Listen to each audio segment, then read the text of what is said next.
जग और न जाहे महात्म में, अवतार उजागर आन कियो। तिनके दुख के तक दूर गए, मथुरा जिन अमृत नाम पियो।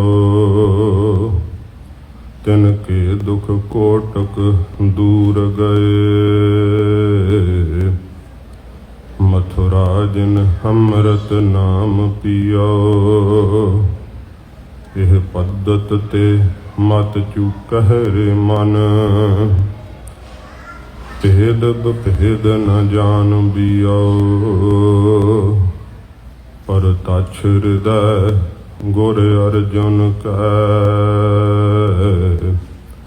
हर पूरन ब्रह्म निवास लियो। कबीर मरता मरता जग मुआ, मर पे न जानिया कोय। ऐसी मरनी जो मरै, बहुर न मरना होए। ऐसी मरनी जो मरै, बहुर न मरना होए। वाहिगुरु जी का खालसा, वाहिगुरु जी की फतेह। सच्चे पातशाह जागदी जोत धन साहिब श्री गुरु ग्रंथ साहिब जी महाराज, सतगुरु जी की पावन हजूरी दे अंदर आप जी हफ्तावारी दीवान विच हाजरियां भर रहे हो। मेरी सेहत थोड़ी ढिली सी, इस करके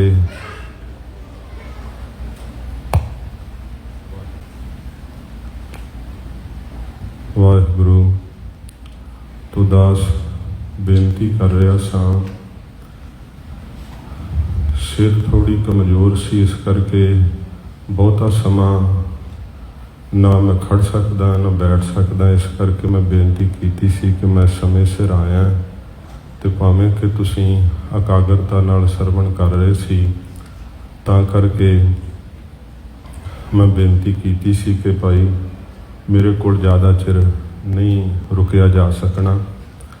तो आप संगतां शहीदां दी याद मनाउण वास्ते धन गुरु अर्जन देव सच्चे पातशाह जी महाराज जी का शहीदी गुरपुरब मनाउंदियां होइयां धर्मशाला दे अंदर गुरुद्वारा साहिब दे अंदर हाजरियां भर रहे हो। सत संगत जी, अज होर भी विशेष दिन है। अज दा इस गुरुद्वारे साहिब का नाम मीरी पीरी दे मालिक धन गुरु हरगोबिंद साहिब सच्चे पातशाह जी दे नाम ते रखिया है। अज दे दिन सतगुरु जी ने अमृतसर साहिब की पहली जंग फतेह की सी। ये आपां थोड़ा थोड़ा तकरीबन 45 मिनट हैं ते इतिहास सरवण करांगे। बेनती है, जदों आपां कन्नां नाल सुणदे आं, अखां नाल वेखदे आं जां रसना नाल बोलदे आं, उहदा साडे दिल दिमाग ते बहुत भारी असर हुंदा है। उस क्षण असीं उत्थे ही पहुँच जाने हैं जिथे दी बाबत सुन रहे होइए। साडी आम सधारण जिंदगी किहो जी है। हरेक प्राणी जिहड़ा संसार ते आया वो सुख लोचदा है। मैं सुखी होवां,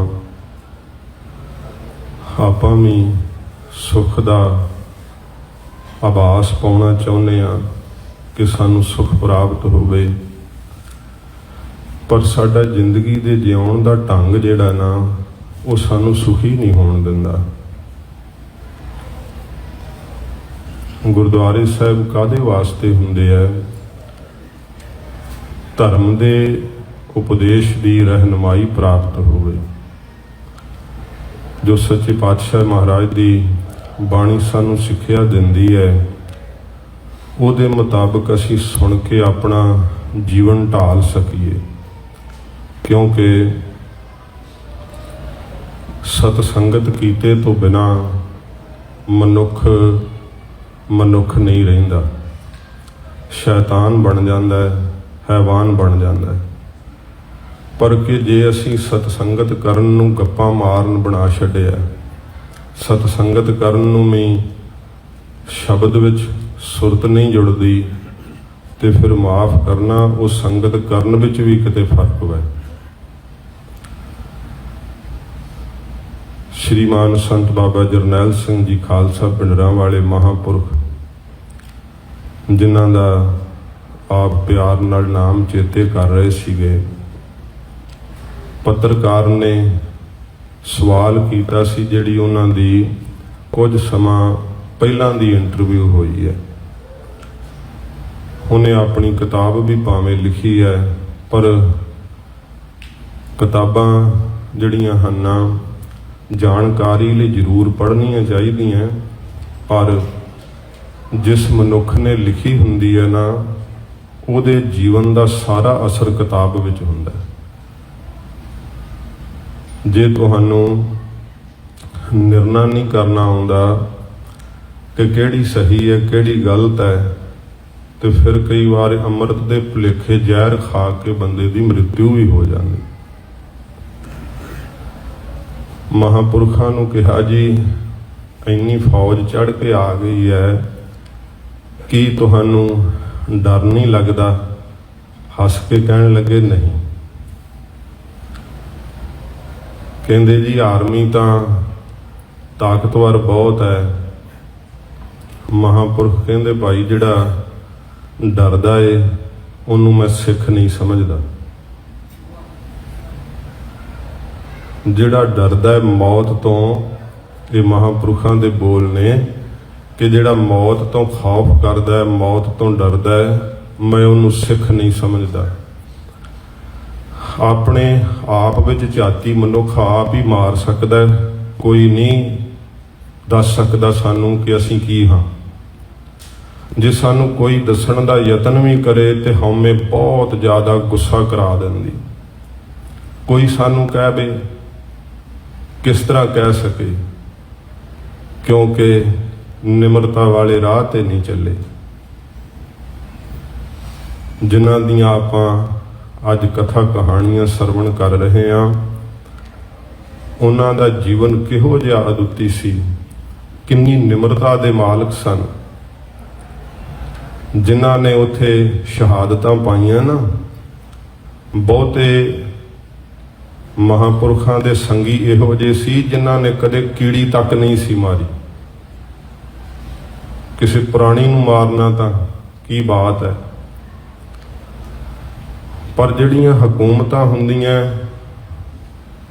ਉਹਨਾਂ ਨੂੰ ਇਹ ਡਰ ਹੁੰਦਾ ਹੈ ਕਿ ਇਹਨਾਂ ਦਾ ਸਹੀ ਚਿਹਰਾ ਦੁਨੀਆ ਦੇ ਸਾਹਮਣੇ ਨਾ ਆਵੇ। ਪਰ ਸੱਚ ਕਦੇ ਨਹੀਂ ਛੁਪਦਾ। ਧੰਨ ਗੁਰੂ ਗੋਬਿੰਦ ਸਿੰਘ ਸੱਚੇ ਪਾਤਸ਼ਾਹ ਜੀ ਮਹਾਰਾਜ ਨੂੰ ਮੁਗਲਿਆ ਹਕੂਮਤ ਵੇਲੇ ਮੁਸਲਮਾਨ ਕੀ ਕਹਿੰਦੇ ਸੀ? ਦੀਨ ਦੁਨੀਆ ਦੇ ਪਾਤਸ਼ਾਹ ਨੂੰ, ਜਿਨ੍ਹਾਂ ਦੇ ਦਰਸ਼ਨ ਵੇਖ ਕੇ ਸੈਦ ਖਾਂ ਦੇ ਹੱਥੋਂ ਖੂਨ ਦੀ ਲਿਬੜੀ ਹੋਈ ਤਲਵਾਰ ਛੁੱਟ ਗਈ ਸੀ ਤੇ ਮਹਾਰਾਜ ਦੇ ਚਰਨਾਂ ਤੇ ਆ ਕੇ ਨਮਸਕਾਰ ਕੀਤੀ। ਜਿਨ੍ਹਾਂ ਸਤਿਗੁਰਾਂ ਦੇ ਮੁਰੀਦ ਹੋ ਗਏ, ਪੀਰ ਬੁੱਧੂ ਸ਼ਾਹ ਜੀ ਦਰਸ਼ਨ ਕਰਕੇ, ਉਹਨਾਂ ਸਤਿਗੁਰਾਂ ਦੀ ਬਾਬਤ ਮੁਗਲ ਲੋਕ ਕਹਿੰਦੇ ਸੀ ਮਰੈਲਾ ਗੁਰੂ ਹੈ, ਕਿਉਂਕਿ ਸੱਚੇ ਪਾਤਸ਼ਾਹ ਨੇ ਫਿਰ ਜ਼ੁਲਮ ਨੂੰ ਤੇਗ ਦੀ ਧਾਰ ਲੰਘਾਇਆ ਸੀ। ਸਿੱਖ ਦਾ ਜੀਵਨ ਕੀੜੀ ਵੀ ਮਾਰਨ ਵਿੱਚ ਵਿਸ਼ਵਾਸ ਨਹੀਂ ਰੱਖਦਾ, ਪਰ ਜੇਕਰ ਕਿ ਕੋਈ ਹਕੂਮਤ ਦੇ ਨਸ਼ੇ ਵਿੱਚ ਆ ਕਰਕੇ ਜ਼ੁਲਮ ਢਾਉਂਦਾ ਏ ਤੇ ਫਿਰ ਨਵਾਂ ਢਾਂਚਾ ਉਸਾਰਨ ਲਈ ਲਹੂ ਦੀਆਂ ਨਦੀਆਂ ਵਹਾਉਣੀਆਂ ਪੈਂਦੀਆਂ। ਸ਼ੌਂਕ ਨਹੀਂ ਹੈ ਮਨੁੱਖੀ ਖੂਨ ਦੇ ਡੋਲਣ ਦਾ, ਪਰ ਮਜਬੂਰਨ ਜਦੋਂ ਸਾਰੇ ਰਾਹ ਬੰਦ ਹੋ ਜਾਣ, ਮਹਾਂਪੁਰਖਾਂ ਨੂੰ ਕਿੱਥੋਂ ਕੁ ਤੱਕ ਉਹਨਾਂ ਨੇ ਉਸ ਸਮੇਂ ਵੀ ਭੰਡਿਆ ਸੀ, ਪਰ ਉਹਨਾਂ ਦਾ ਜੀਵਨ ਇਹੋ ਜਿਹਾ ਸੂਰਜ ਵਾਂਗ ਸੀਗਾ ਕਿ ਕੋਈ ਵੀ ਹਕੂਮਤ ਦਾਗ ਨਹੀਂ ਲਾ ਸਕੀ। ਤੋਂ ਮੈਂ ਬੇਨਤੀ ਕਰਾਂ ਆਰੰਭ ਵਿੱਚ, ਸਾਧ ਸੰਗਤ ਜੀ, ਜਦੋਂ ਆਪਾਂ ਗੁਰਦੁਆਰੇ ਸਾਹਿਬ ਆਈਏ, ਆਪਣੇ ਅੰਦਰ ਆਪ ਝਾਤੀ ਮਾਰੀਏ ਕਿ ਕੀ ਮੇਰੇ ਅੰਦਰ ਮੌਤ ਦਾ ਖੌਫ ਹੈ ਜਾਂ ਨਹੀਂ, ਕਿਉਂਕਿ ਆਪਣੇ ਮਨ ਨੂੰ ਤੁਸੀਂ ਆਪ ਪੜ੍ਹ ਸਕਦੇ ਆ। ਜੇਕਰ ਕਿ ਨਾ ਪੜ੍ਹਿਆ ਤੇ ਮਨੁੱਖਾ ਜਨਮ ਹੱਥੋਂ ਅਜਾਈਂ ਚਲੇ ਜਾਣਾ। ਇਹ ਮਨੁੱਖਾ ਜਨਮ ਮਿਲਿਆ ਹੀ ਇਸ ਕਰਕੇ ਕਿਉਂਕਿ ਪਸ਼ੂ ਆਪਣੇ ਅੰਤਰਮੁਖੀ ਬਿਰਤੀ ਨਹੀਂ ਕਰ ਸਕਦੇ। ਜੇ ਸਾਨੂੰ ਆਪਣੇ ਆਪ ਦੀ ਵਾਕਫੀਅਤ ਨਹੀਂ, ਮੈਂ ਕਿੰਨਾ ਹੰਕਾਰੀ ਆ, ਕਿੰਨਾ ਕ੍ਰੋਧੀ ਆ, ਤੇ ਇਹ ਦਾਅਵਾ ਕਰਾਂ ਮੈਨੂੰ ਸਭ ਕੁਝ ਪਤਾ ਹੈ, ਇਹੀ ਵੱਡਾ ਔਗਣ ਹੈ ਕਿ ਕੁਝ ਸਮਝ ਨਹੀਂ ਪੈਂਦੀ। ਫਿਰ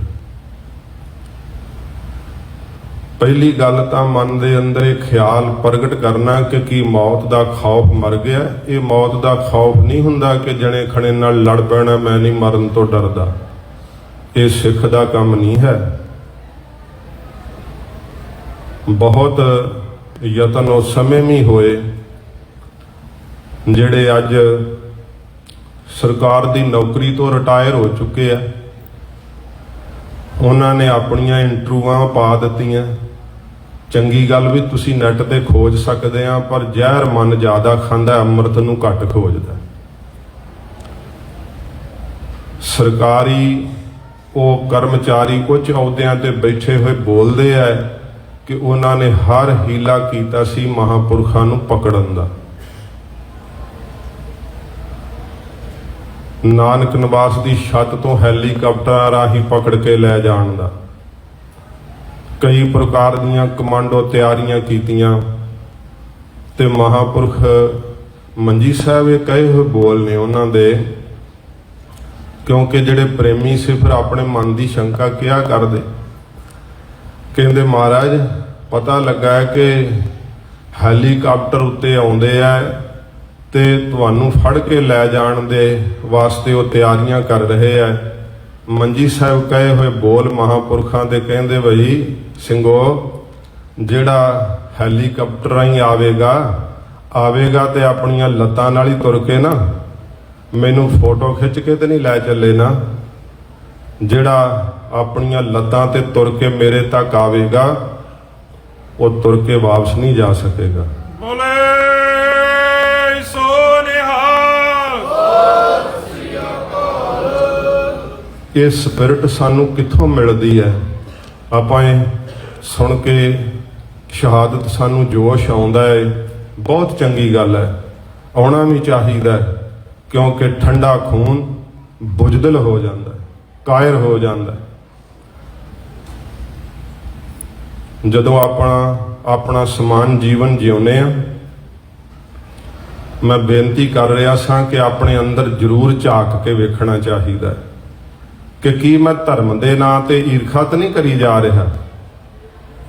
ਸੋਚ ਰਿਹਾ ਕਿ ਧਰਮ ਦਾ ਪ੍ਰਚਾਰ ਕਰ ਰਿਹਾ, ਬੜਾ ਮੈਂ ਪੰਥ ਦੀ ਸੇਵਾ ਕਰ ਰਿਹਾ, ਪਰ ਉਸ ਪੰਥ ਦੀ ਸੇਵਾ ਦੇ ਨਾਂ ਤੇ, ਧਰਮ ਦੇ ਪ੍ਰਚਾਰ ਦੇ ਨਾਂ ਤੇ ਵੀ ਆਪਣਾ ਜੀਵਨ ਤਾਂ ਨਹੀਂ ਕਿਤੇ ਬਰਬਾਦ ਕਰ ਰਿਹਾ।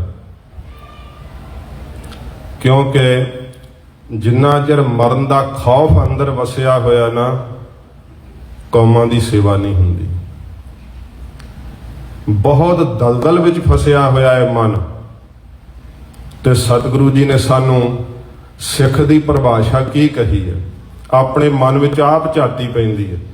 ਮਹਾਰਾਜ ਕਹਿੰਦੇ ਸਿੱਖ ਐਸਾ ਹੋਣਾ ਚਾਹੀਦਾ ਜੈਸੇ ਜਲ ਮੈਂ ਕਮਲ ਨਿਰਾਲਮ, ਮੁਰਗਾਈ ਨੈ ਸਾਣੈ ਸੁਰਤ ਸ਼ਬਦ ਭਵ ਸਾਗਰ ਤਰੀਐ, ਨਾਨਕ ਨਾਮ ਬਖਾਣੈ।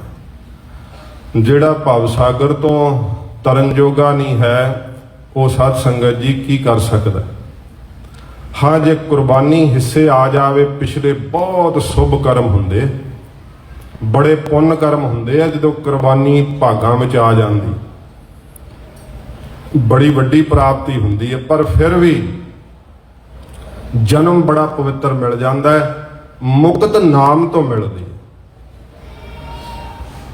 ਸੱਚੇ ਪਾਤਸ਼ਾਹ ਜੀ ਦੇ ਦਰ ਘਰ ਦੇ ਅੰਦਰ ਜੇ ਭਾਗਾਂ 'ਚ ਲਿਖੀ ਹੋਈ ਕੁਰਬਾਨੀ ਮਿਲ ਜਾਵੇ ਤੇ ਨਾਮ ਦਾ ਪਦਾਰਥ ਨਾਲ ਮਿਲਦਾ ਹੈ। ਇਹ ਸਤਿਗੁਰੂ ਕਿਰਪਾ ਕਰਦੇ ਆ। ਪ੍ਰੇਮ ਪਦਾਰਥ ਹੈ, ਨਾਮ ਪਦਾਰਥ ਹੈ, ਜਨਮ ਪਦਾਰਥ ਹੈ।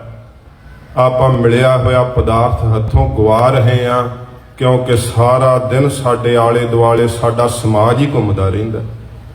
ਸਾਡੇ ਮਨਾਂ 'ਚ ਫੁਰਨੇ ਹੀ ਘੁੰਮਦੇ ਰਹਿੰਦੇ ਆ। ਨਿਤਨੇਮ ਕਰਦਿਆਂ ਵੀ ਫੁਰਨੇ ਹੀ ਘੁੰਮਦੇ ਰਹਿੰਦੇ ਆ। ਈਰਖਾ ਨਾਲ ਕਿਸੇ ਨੂੰ ਚੇਤੇ ਕਰੀ ਜਾਣਾ, ਕਿਸੇ ਨੂੰ ਪ੍ਰੇਮ ਨਾਲ ਚੇਤੇ ਕਰੀ ਜਾਣਾ। ਤੇ ਕੀ ਆ ਉਹ ਚੇਤਾ? ਸੁੱਤ ਤੇ ਨਾ ਸ਼ਬਦ ਵਿੱਚ ਜੁੜੀ। ਗੁਰਦੁਆਰਾ ਸਾਹਿਬ ਆਏ ਆ, ਕਥਾ ਕੀਰਤਨ ਦੁਆਰਾ ਸਾਨੂੰ ਕੀ ਆ ਗਿਆ ਹੈ? ਸੁਰਤ ਨੂੰ ਸ਼ਬਦ ਵਿੱਚ ਜੋੜੋ। ਪਰ ਇੱਥੇ ਵੀ ਬਿਰਤੀ ਇੰਨੀ ਬਾਹਰ ਮੁਖੀ ਹੋਈ ਰਹਿੰਦੀ ਹੈ। ਕੌਣ ਕੀ ਕਰਦਾ, ਮੇਰੇ ਬਾਰੇ ਕੀ ਸੋਚਦਾ, ਮੈਂ ਉਹਦੇ ਬਾਰੇ ਕੀ ਸੋਚਣਾ। ਸਾਰਾ ਸਮਾਂ ਹੀ ਫੁਰਨੇ। ਦੱਸੋ ਮਨ ਨੂੰ ਟਿਕਾ ਕਿਵੇਂ ਆਵੇਗਾ? ਅਸ਼ਾਂਤ ਮਨੁੱਖ ਆਪਣੀ ਹਉਮੈ ਕਰਕੇ ਤਾਂ ਲੜਾਈ ਕਰ ਸਕਦਾ, ਪਰ ਪੰਥ ਵਾਸਤੇ ਇੱਕ ਵੀ ਤੁਬਕਾ ਖੂਨ ਦਾ ਵਹਾ ਨਹੀਂ ਸਕਦਾ। ਗਿੱਦੜ ਵਾਂਗੂ ਦੁੰਬ ਦਬਾ ਕੇ ਘਰ ਨੂੰ ਭੱਜ ਜਾਵੇਗਾ ਕਿ ਅਸੀਂ ਕੀ ਲੈਣਾ ਗੁਰਦੁਆਰਿਆਂ ਦੀਆਂ ਲੜਾਈਆਂ ਚੋਂ। ਜੇ ਆਪਣੀ ਹਉਮੈ ਨੂੰ ਪੱਠੇ ਪਾਉਣੇ ਹੋਣ ਤਾਂ ਫਿਰ ਦਸਤਾਰਾਂ ਲੱਥੀਆਂ ਤੁਸੀਂ ਵੇਖਦੇ ਹੀ ਆ। ਤੇ ਜੇ ਗੁਰੂ ਸਾਹਿਬ ਦੀ ਆਨ ਸ਼ਾਨ ਬਦਲੇ ਲੜਨਾ, ਧਰਮ ਨੂੰ ਬਹਾਲ ਰੱਖਣ ਵਾਸਤੇ ਲੜਨਾ, ਤੇ ਉਹਨੂੰ ਆਪਾਂ ਸਮਝਦੇ ਹਾਂ ਕਿ ਨਹੀਂ ਇਹ ਬੇਗਾਨਾ ਹੈ। ਜਿਹੜਾ ਸ਼ਬਦ ਵਿੱਚ ਸੁਰਤ ਜੋੜਨ ਲੱਗ ਜਾਂਦਾ ਨਾ, ਇਸ ਸੰਸਾਰ ਨਾਲੋਂ ਨਾਤਾ ਉਹਦਾ ਟੁੱਟ ਜਾਂਦਾ। ਵੱਖਰੀ ਦੁਨੀਆ ਨਾਲ ਨਾਤਾ ਜੁੜਦਾ। ਇਹ ਸੰਸਾਰ ਦੇਹਾਂ ਦਾ ਹੈ, ਆਪਾਂ ਦੇਹ ਨਹੀਂ ਹਾਂ। ਇਹਦਾ ਅਹਿਸਾਸ ਸਾਨੂੰ ਸ਼ਬਦ ਕਰਾਉਂਦਾ ਹੈ। ਜਿੰਨਾ ਚਿਰ ਬਿਰਤੀ ਅੰਤਰਮੁਖੀ ਨਾ ਹੋਈ, ਨਹੀਂ ਤਾਂ 9 ਦੁਆਰਿਆਂ ਦੇ ਸਰੀਰ ਦੇ ਅੰਦਰ ਹੀ ਇਹ ਸਰੀਰ ਦੀ ਹਾਲਤ ਮਹਾਰਾਜ ਜੀ ਨੇ ਦੱਸੀ ਹੈ ਬਾਣੀ ਦੇ ਅੰਦਰ, ਜਿਹਨੂੰ ਅਸੀਂ ਆਪਣਾ ਰੂਪ ਸਮਝਦੇ ਹਾਂ। ਸੱਚੇ ਪਾਤਸ਼ਾਹ ਮਹਾਰਾਜ ਕਹਿੰਦੇ ਗੰਦਗੀ ਤੋਂ ਬਿਨਾਂ ਕੱਖ ਨਹੀਂ ਹੈ ਸਰੀਰ ਦੇ ਅੰਦਰ। ਜੇ ਸੂਖਸ਼ਮ ਰੂਪ ਵਿੱਚ ਵੇਖੇ ਤਾਂ ਮਹਾਰਾਜ ਕਹਿੰਦੇ ਨੌਨਿਧ ਅੰਮ੍ਰਿਤ ਪ੍ਰਭ ਕਾ ਨਾਮ ਦੇਹੀ ਮੈਂ ਇਸ ਕਾ ਵਿਸਰਾਮ। ਪਰ ਤੂੰ ਲੱਭਿਆ ਇਸ ਦਾ ਟਿਕਾਣਾ? ਜਿਹੜਾ ਨੌਨਿਧ ਅੰਮ੍ਰਿਤ ਪ੍ਰਭੂ ਦਾ ਨਾਮ, ਕੀ ਤੂੰ ਇਹਦਾ ਟਿਕਾਣਾ ਲੱਭਿਆ? ਸ਼੍ਰੀਮਾਨ ਸੰਤ ਬਾਬਾ ਜਰਨੈਲ ਸਿੰਘ ਜੀ ਮਹਾਂਪੁਰਖ ਜਥੇ 'ਚ ਜਾਣ ਤੋਂ ਪਹਿਲਾਂ 13-14 ਸਾਲ ਦੀ ਉਮਰ ਵਿੱਚ ਰੋਜ਼ 51 ਸ੍ਰੀ ਜਪਜੀ ਸਾਹਿਬ ਦੇ ਪਾਠ ਕਰ ਲੈਂਦੇ ਸੀ। ਆਪਾਂ 5 ਕਰਦੇ ਹਾਂ ਕਿ ਜਾਂ 2 ਕਰਦੇ ਹਾਂ ਜਾਂ 3 ਕਰਦੇ ਹਾਂ ਜਾਂ ਅੰਮ੍ਰਿਤ ਵੇਲੇ ਵਾਲਾ ਵੀ ਨਹੀਂ ਕਰਦੇ। ਇਹ ਤਾਂ ਆਪਣੇ ਮਨ ਨੂੰ ਪਤਾ ਨਾ ਮੈਂ ਕੀ ਕਰਦਾ। ਨਾ ਤਾਂ ਸਾਨੂੰ ਬੱਚੇ ਕਹਿਣਗੇ, ਫਿਰ ਨਾ ਘਰਵਾਲੀ ਨੇ ਕਹਿਣਾ। ਆਪਣੇ ਆਪ ਨੂੰ ਆਪ ਸਵਾਰਨਾ ਪੈਣਾ। ਹਰੇਕ ਮਨੁੱਖ ਦੀ ਆਪਣੇ ਆਪ ਪ੍ਰਤੀ ਵੱਡੀ ਜ਼ਿੰਮੇਵਾਰੀ ਹੈ। ਅਸੀਂ ਆਪਣੇ ਆਪ ਨੂੰ ਛੱਡਿਆ ਹੋਇਆ ਖੁੱਲਾ ਤੇ ਬੱਚਿਆਂ ਨੂੰ ਦੱਸਦੇ ਹਾਂ ਮਰਿਆਦਾ। ਤੇ ਤੁਹਾਡੇ ਬੱਚੇ ਕਿਵੇਂ ਮਰਿਆਦਾ ਸਿੱਖ ਜਾਣਗੇ ਜਦੋਂ ਕਿ ਤੁਹਾਡਾ ਆਪਣਾ ਜੀਵਨ ਮਰਿਆਦਾ ਵਿੱਚ ਹੈ ਨਹੀਂ? ਜੇ ਤੁਹਾਡੇ ਬੱਚੇ ਤੁਹਾਨੂੰ ਬਾਣੀ ਪੜ੍ਹਦਿਆਂ ਨਹੀਂ ਵੇਖਦੇ, ਤੁਸੀਂ ਉਹਨਾਂ ਸਾਹਮਣੇ ਟੀਵੀ ਵੇਖਦੇ ਆ, ਤੇ ਬੱਚਿਆਂ ਕੋ ਤੁਸੀਂ ਕੀ ਕਰ ਸਕਦੇ ਉਹਨਾਂ ਨੂੰ ਕਿ ਕਹੋ ਕਿ ਤੂੰ ਭਾਈ ਪੁੱਤਰ 5 ਬਾਣੀਆਂ ਪੜ੍ਹ? ਉਹਦੇ ਤੇ ਅਸਰ ਕੀ ਹੋਵੇਗਾ? ਮਹਾਂਪੁਰਖ ਜਦੋਂ ਛੋਟੇ ਸੀਗੇ ਤੇ ਬੱਚਿਆਂ ਦਾ ਸੁਭਾਅ ਹੁੰਦਾ ਖੇਡਣਾ।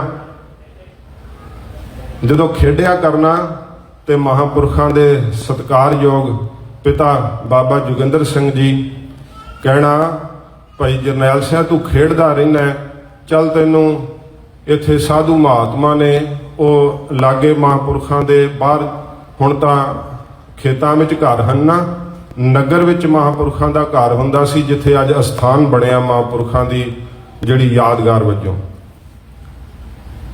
ਤੇ ਬਾਬਾ ਕਿਰਪਾਲ ਸਿੰਘ ਜੀ ਸ਼ਾਇਦ ਉਹਨਾਂ ਨਾਮ ਸੀ ਮਹਾਂਪੁਰਖਾਂ ਦਾ, ਬੜੇ ਸਾਦੇ ਜੀਵਨ ਵਾਲੇ। ਤੇ ਉਹਨਾਂ ਨੂੰ ਜਾ ਕੇ ਬੇਨਤੀ ਕੀਤੀ, ਜੀ ਇਹ ਭੁਜੰਗੀ ਨੂੰ 5 ਬਾਣੀਆਂ ਦੀ ਸੰਥਿਆ ਕਰਾ ਦਿਓ। ਕਹਿਣ ਲੱਗੇ ਕਰਾ ਦਿੰਨੇ ਆ। ਉਹ ਇਤਿਹਾਸ ਦੀ ਕਥਾ ਬਹੁਤ ਕਰਿਆ ਕਰਦੇ ਸੀ। ਤੇ ਸ੍ਰੀਮਾਨ ਸੰਤ ਗਿਆਨੀ ਗੁਰਬਚਨ ਸਿੰਘ ਜੀ ਖਾਲਸਾ ਪਿੰਡਰਾ ਵਾਲੇ ਮਹਾਂਪੁਰਖ ਉਹਨਾਂ ਦਾ ਬੜਾ ਅਦਬ ਕਰਦੇ ਹੁੰਦੇ ਸੀ। ਪੰਜ ਬਾਣੀਆਂ ਦੀ ਸੰਥਿਆ ਕਰ ਲਈ ਤੇ ਪੰਜ ਬਾਣੀਆਂ ਦਾ ਨਿਤਨੇਮ ਕਰਨ ਲੱਗਿਆ ਕਿੰਨਾ ਕੁ ਚਿਰ ਲੱਗਦਾ। ਪੰਜ ਬਾਣੀਆਂ ਪੜ੍ਹ ਕੇ ਫੇਰ ਖੇਡਣਾ। ਮਹਾਂਪੁਰਖਾਂ ਦੇ ਪਿਤਾ ਜੀ ਨੇ ਕਹਿਣਾ, ਉਹ ਭਾਈ ਜਰਨੈਲ ਸਿਆਂ ਪਚੰਗੀਆ ਤੂੰ ਫੇਰ ਖੇਡਦਾ ਰਹਿਣਾ, ਬਾਣੀ ਪੜ੍ਹੀ ਐ? ਕਹਿਣ ਲੱਗੇ ਹਾਂ ਪਿਤਾ ਜੀ, ਪੰਜ ਬਾਣੀਆਂ ਦਾ ਨਿਤਨੇਮ ਤਾਂ ਕਰ ਲਿਆ। ਉਹ ਫਿਰ ਲੈ ਕੇ ਪਕੜ ਕੇ ਮਹਾਂਪੁਰਖਾਂ ਕੋਲ ਕਹਿਣ ਲੱਗੇ ਵੀ ਭਜੰਗੀ ਨੂੰ ਨਾ ਪੰਜ ਗ੍ਰੰਥੀ ਦੀ ਸੰਥਿਆ ਕਰਾਓ। ਫਿਰ ਪੰਜ ਗ੍ਰੰਥੀ ਦੀ ਸੰਥਿਆ ਕਰ ਲਈ। ਫਿਰ ਪੰਜ ਗ੍ਰੰਥੀ ਦਾ ਨਿਤਨੇਮ ਕਰਿਆ ਕਰਨਾ। ਤੇ ਫਿਰ ਪੰਜ ਗ੍ਰੰਥੀ ਦਾ ਨਿਤਨੇਮ ਵੀ ਜੇ ਆਪਾਂ ਆਰਾਮ ਨਾਲ ਵੀ ਕਰੀਏ ਤਾਂ ਵੀ 2-2.5 ਘੰਟੇ 'ਚ ਸੰਪੂਰਨ ਹੋ ਜਾਂਦਾ। ਫਿਰ ਖੇਡਣਾ। ਮਹਾਂਪੁਰਖਾਂ ਦੇ ਪਿਤਾ ਜੀ ਕੀ ਪਰਿਵਾਰ ਨੂੰ ਦਿੰਦੇ ਸੀ।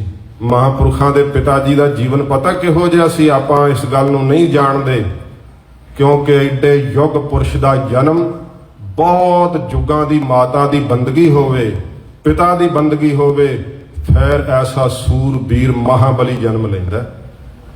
ਸੰਤ ਬਾਬਾ ਜਰਨੈਲ ਸਿੰਘ ਜੀ ਕੋਈ ਮਾੜੀ ਮੋਟੀ ਹਸਤੀ ਨਹੀਂ, ਯੁੱਗ ਪੁਰਸ਼ ਦੇ ਨਾਮ ਨਾਲ ਉਹਨਾਂ ਨੂੰ ਯਾਦ ਕੀਤਾ ਜਾਂਦਾ।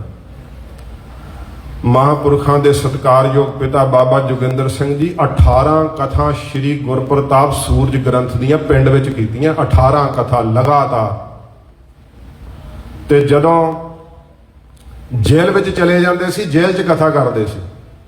ਅੰਬਾਲੇ ਜੇਲ੍ਹ ਵਿੱਚ ਮਹਾਂਪੁਰਖਾਂ ਦੇ ਸਤਿਕਾਰਯੋਗ ਪਿਤਾ ਜੀ ਨੇ ਇੱਕ ਸਾਰੀ ਕਥਾ ਇਤਿਹਾਸ ਦੀ ਕੀਤੀ। ਗੁਰੂ ਨਾਨਕ ਸਾਹਿਬ ਦਾ ਸਿੱਖ ਜਿੱਥੇ ਚਲੇ ਜਾਵੇ ਪਾਰਸ ਹੈ, ਤੇ ਪਾਰਸ ਨੂੰ ਸੜਿਆ ਹੋਇਆ ਲੋਹਾ ਵੀ ਲਾ ਦਿਓ ਵੀ ਸੋਨਾ ਹੋ ਜਾਂਦਾ। ਸਿੱਖਾਂ ਨੂੰ ਬਹੁਤੀ ਗਿਣਤੀ ਦੀ ਲੋੜ ਨਹੀਂ, ਸਚਾਈ ਦਾ ਇੱਕ ਸਿੱਖ ਬਣਨਾ ਚਾਹੀਦਾ ਬੜਾ। ਮਹਾਂਪੁਰਖਾਂ ਨੂੰ ਇਹ ਕਿਹਾ ਕਰਦੇ ਸੀ ਨਾ ਵੀ ਫੌਜ ਬਹੁਤ ਜ਼ਿਆਦੀ ਹੈ। ਹੱਸ ਕੇ ਕਹਿੰਦੇ ਭੇਡਾਂ ਬਹੁਤ ਜ਼ਿਆਦੀਆਂ ਹੁੰਦੀਆਂ, ਕੋਈ ਗੱਲ ਨਹੀਂ। ਕਹਿੰਦੇ ਮਹਾਰਾਜ ਗਿਣਤੀ ਬਹੁਤ ਜ਼ਿਆਦੀ ਹੈ। ਕਹਿੰਦੇ ਜੇ ਸ਼ੇਰ ਇੱਕ ਹੋਵੇ ਤੇ ਹਜ਼ਾਰਾਂ ਲੱਖਾਂ ਭੇਡਾਂ ਹੋਣ ਤੇ ਸ਼ੇਰ ਦਾ ਕੁਝ ਵਿਗਾੜ ਸਕਦੀਆਂ? ਕੁਝ ਨਹੀਂ ਵਿਗਾੜ ਸਕਦੀਆਂ। ਕੀ ਵਿਗਾੜਨਗੀਆਂ ਸ਼ੇਰ ਦਾ? ਉਹਨੇ ਤਾਂ ਇੱਕੇ ਭਬਕ ਮਾਰੀ ਤੇ ਗਸ਼ ਪੈ ਖਾ ਕੇ ਡਿੱਗ ਜਾਣਗੀਆਂ। ਮਹਾਂਪੁਰਖਾਂ ਦੇ ਪਿਤਾ ਜੀ ਦਾ ਜੀਵਨ ਏਡਾ ਉੱਚਾ ਸੀ। ਜਦੋਂ ਪੰਜ ਗ੍ਰੰਥੀ ਦਾ ਨਿਤਨੇਮ ਕਰਕੇ ਵੀ ਖੇਡਣ ਲੱਗ ਜਾਣਾ, ਫਿਰ ਮਹਾਂਪੁਰਖ ਨਾ ਤਕਰੀਬਨ ਸਾਲ 1.5 ਸਾਲ ਬਾਅਦ ਸ਼੍ਰੀਮਾਨ ਸੰਤ ਗਿਆਨੀ ਗੁਰਬਚਨ ਸਿੰਘ ਜੀ ਮਹਾਰਾਜ ਨਗਰ ਵਿੱਚ ਆਉਂਦੇ ਹੁੰਦੇ ਸੀ ਕਥਾ ਕਰਨ ਲਈ। ਦਾਸ ਨੂੰ ਸੁਭਾਗ ਮਿਲਿਆ। ਤਕਰੀਬਨ 4-5 ਸਾਲ ਮੈਂ ਲਗਾਤਾਰ ਉੱਥੇ ਕਥਾ ਕਰਨ ਜਾਂਦਾ ਰਿਹਾ ਮਹਾਂਪੁਰਖਾਂ ਦੇ ਨਗਰ। ਕਈ ਵਾਰ ਸ੍ਰੀਮਾਨ ਸੰਤ ਬਾਬਾ ਠਾਕੁਰ ਸਿੰਘ ਜੀ ਮਹਾਰਾਜ ਨਾਲ ਜਾਣ ਦਾ ਮੌਕਾ ਮਿਲਿਆ। ਉਹ ਪੁਰਾਤਨ ਸਥਾਨ ਹੁਣ ਬਚਨ ਹੋਏ ਸੀ ਸਿੰਘਾਂ ਨਾਲ, ਨਗਰ ਦਿਆਂ ਨਾਲ, ਕਿ ਉੱਥੇ ਜਦੋਂ ਦਾਸ ਨੇ ਦਰਸ਼ਨ ਕੀਤੇ ਉਦੋਂ ਉਹ ਪੁਰਾਣੀ ਇਮਾਰਤ ਸੀ, ਹੁਣ ਦੁਬਾਰਾ ਉਹਨੂੰ ਤਿਆਰ ਕੀਤਾ ਗਿਆ ਜਿੱਥੇ ਮਹਾਂਪੁਰਖ ਕਥਾ ਕਰਿਆ ਕਰਦੇ ਸੀ। ਛੱਪੜ ਦੇ ਨਾਲ ਬਣਿਆ ਹੋਇਆ ਸਥਾਨ ਹੈ। ਮਹਾਂਪੁਰਖ ਆਏ ਜਦੋਂ ਨਗਰ ਵਿੱਚ, ਤੇ ਕਥਾ ਦੇ ਅੰਦਰ ਭਾਈ ਗੜੀਆ ਜੀ ਦੀ ਸਾਖੀ ਸੁਣਾਈ। ਗੁਰਬਾਣੀ ਦੀ ਲੜੀਵਾਰ ਕਥਾ ਮਹਾਂਪੁਰਖ ਇੱਕ ਰਸ ਕਰਦੇ, ਵਿਦਿਆਰਥੀ ਪੜ੍ਹਦੇ, ਪੋਥੀਆਂ ਪ੍ਰਕਾਸ਼ ਕਰਕੇ ਇੱਕ ਇੱਕ ਪੰਕਤੀ ਦਾ, ਇੱਕ ਇੱਕ ਅੱਖਰ ਦਾ ਅਰਥ ਸਮਝਦੇ ਤੇ ਪੁੱਛਦੇ ਮਹਾਰਾਜ ਇਹਦੀ ਚਾਲ ਕੀ ਹੈ, ਇਹਦਾ ਤੋਲ ਕੀ ਹੈ, ਅਰਥ ਦਾ ਭਾਵ ਕੀ ਹੈ, ਪ੍ਰਕਰਨ ਕੀ ਹੈ। ਹਰੇਕ ਗੱਲ ਨੂੰ ਕਥਾ ਵਿੱਚ ਸਪਸ਼ਟ ਕਰਦੇ। ਅਸੀਂ ਤਾਂ ਉਹਨਾਂ ਗ੍ਰੰਥਾਂ ਦੇ ਨਾਮ ਨਹੀਂ ਸੁਣੇ ਜਿਨ੍ਹਾਂ ਗ੍ਰੰਥਾਂ ਦਾ ਅਧਿਐਨ ਉਸ ਸਮੇਂ ਸਾਧ ਸੰਗਤ ਜੀ ਕੀਤਾ ਜਾਂਦਾ ਸੀ। ਜਦੋਂ ਕਥਾ ਸੁਣੀ ਨਾ ਸ੍ਰੀਮਾਨ ਸੰਤ ਬਾਬਾ ਜਰਨੈਲ ਸਿੰਘ ਜੀ ਨੇ, ਕਹਿਣ ਲੱਗੇ ਪਿਤਾ ਜੀ ਮੇਰਾ ਦਿਲ ਕਰਦਾ ਕਿ ਮੈਂ ਰੋਜ਼ 21 ਜਪਜੀ ਸਾਹਿਬ ਦੇ ਪਾਠ ਕਰਿਆ ਕਰਾਂ।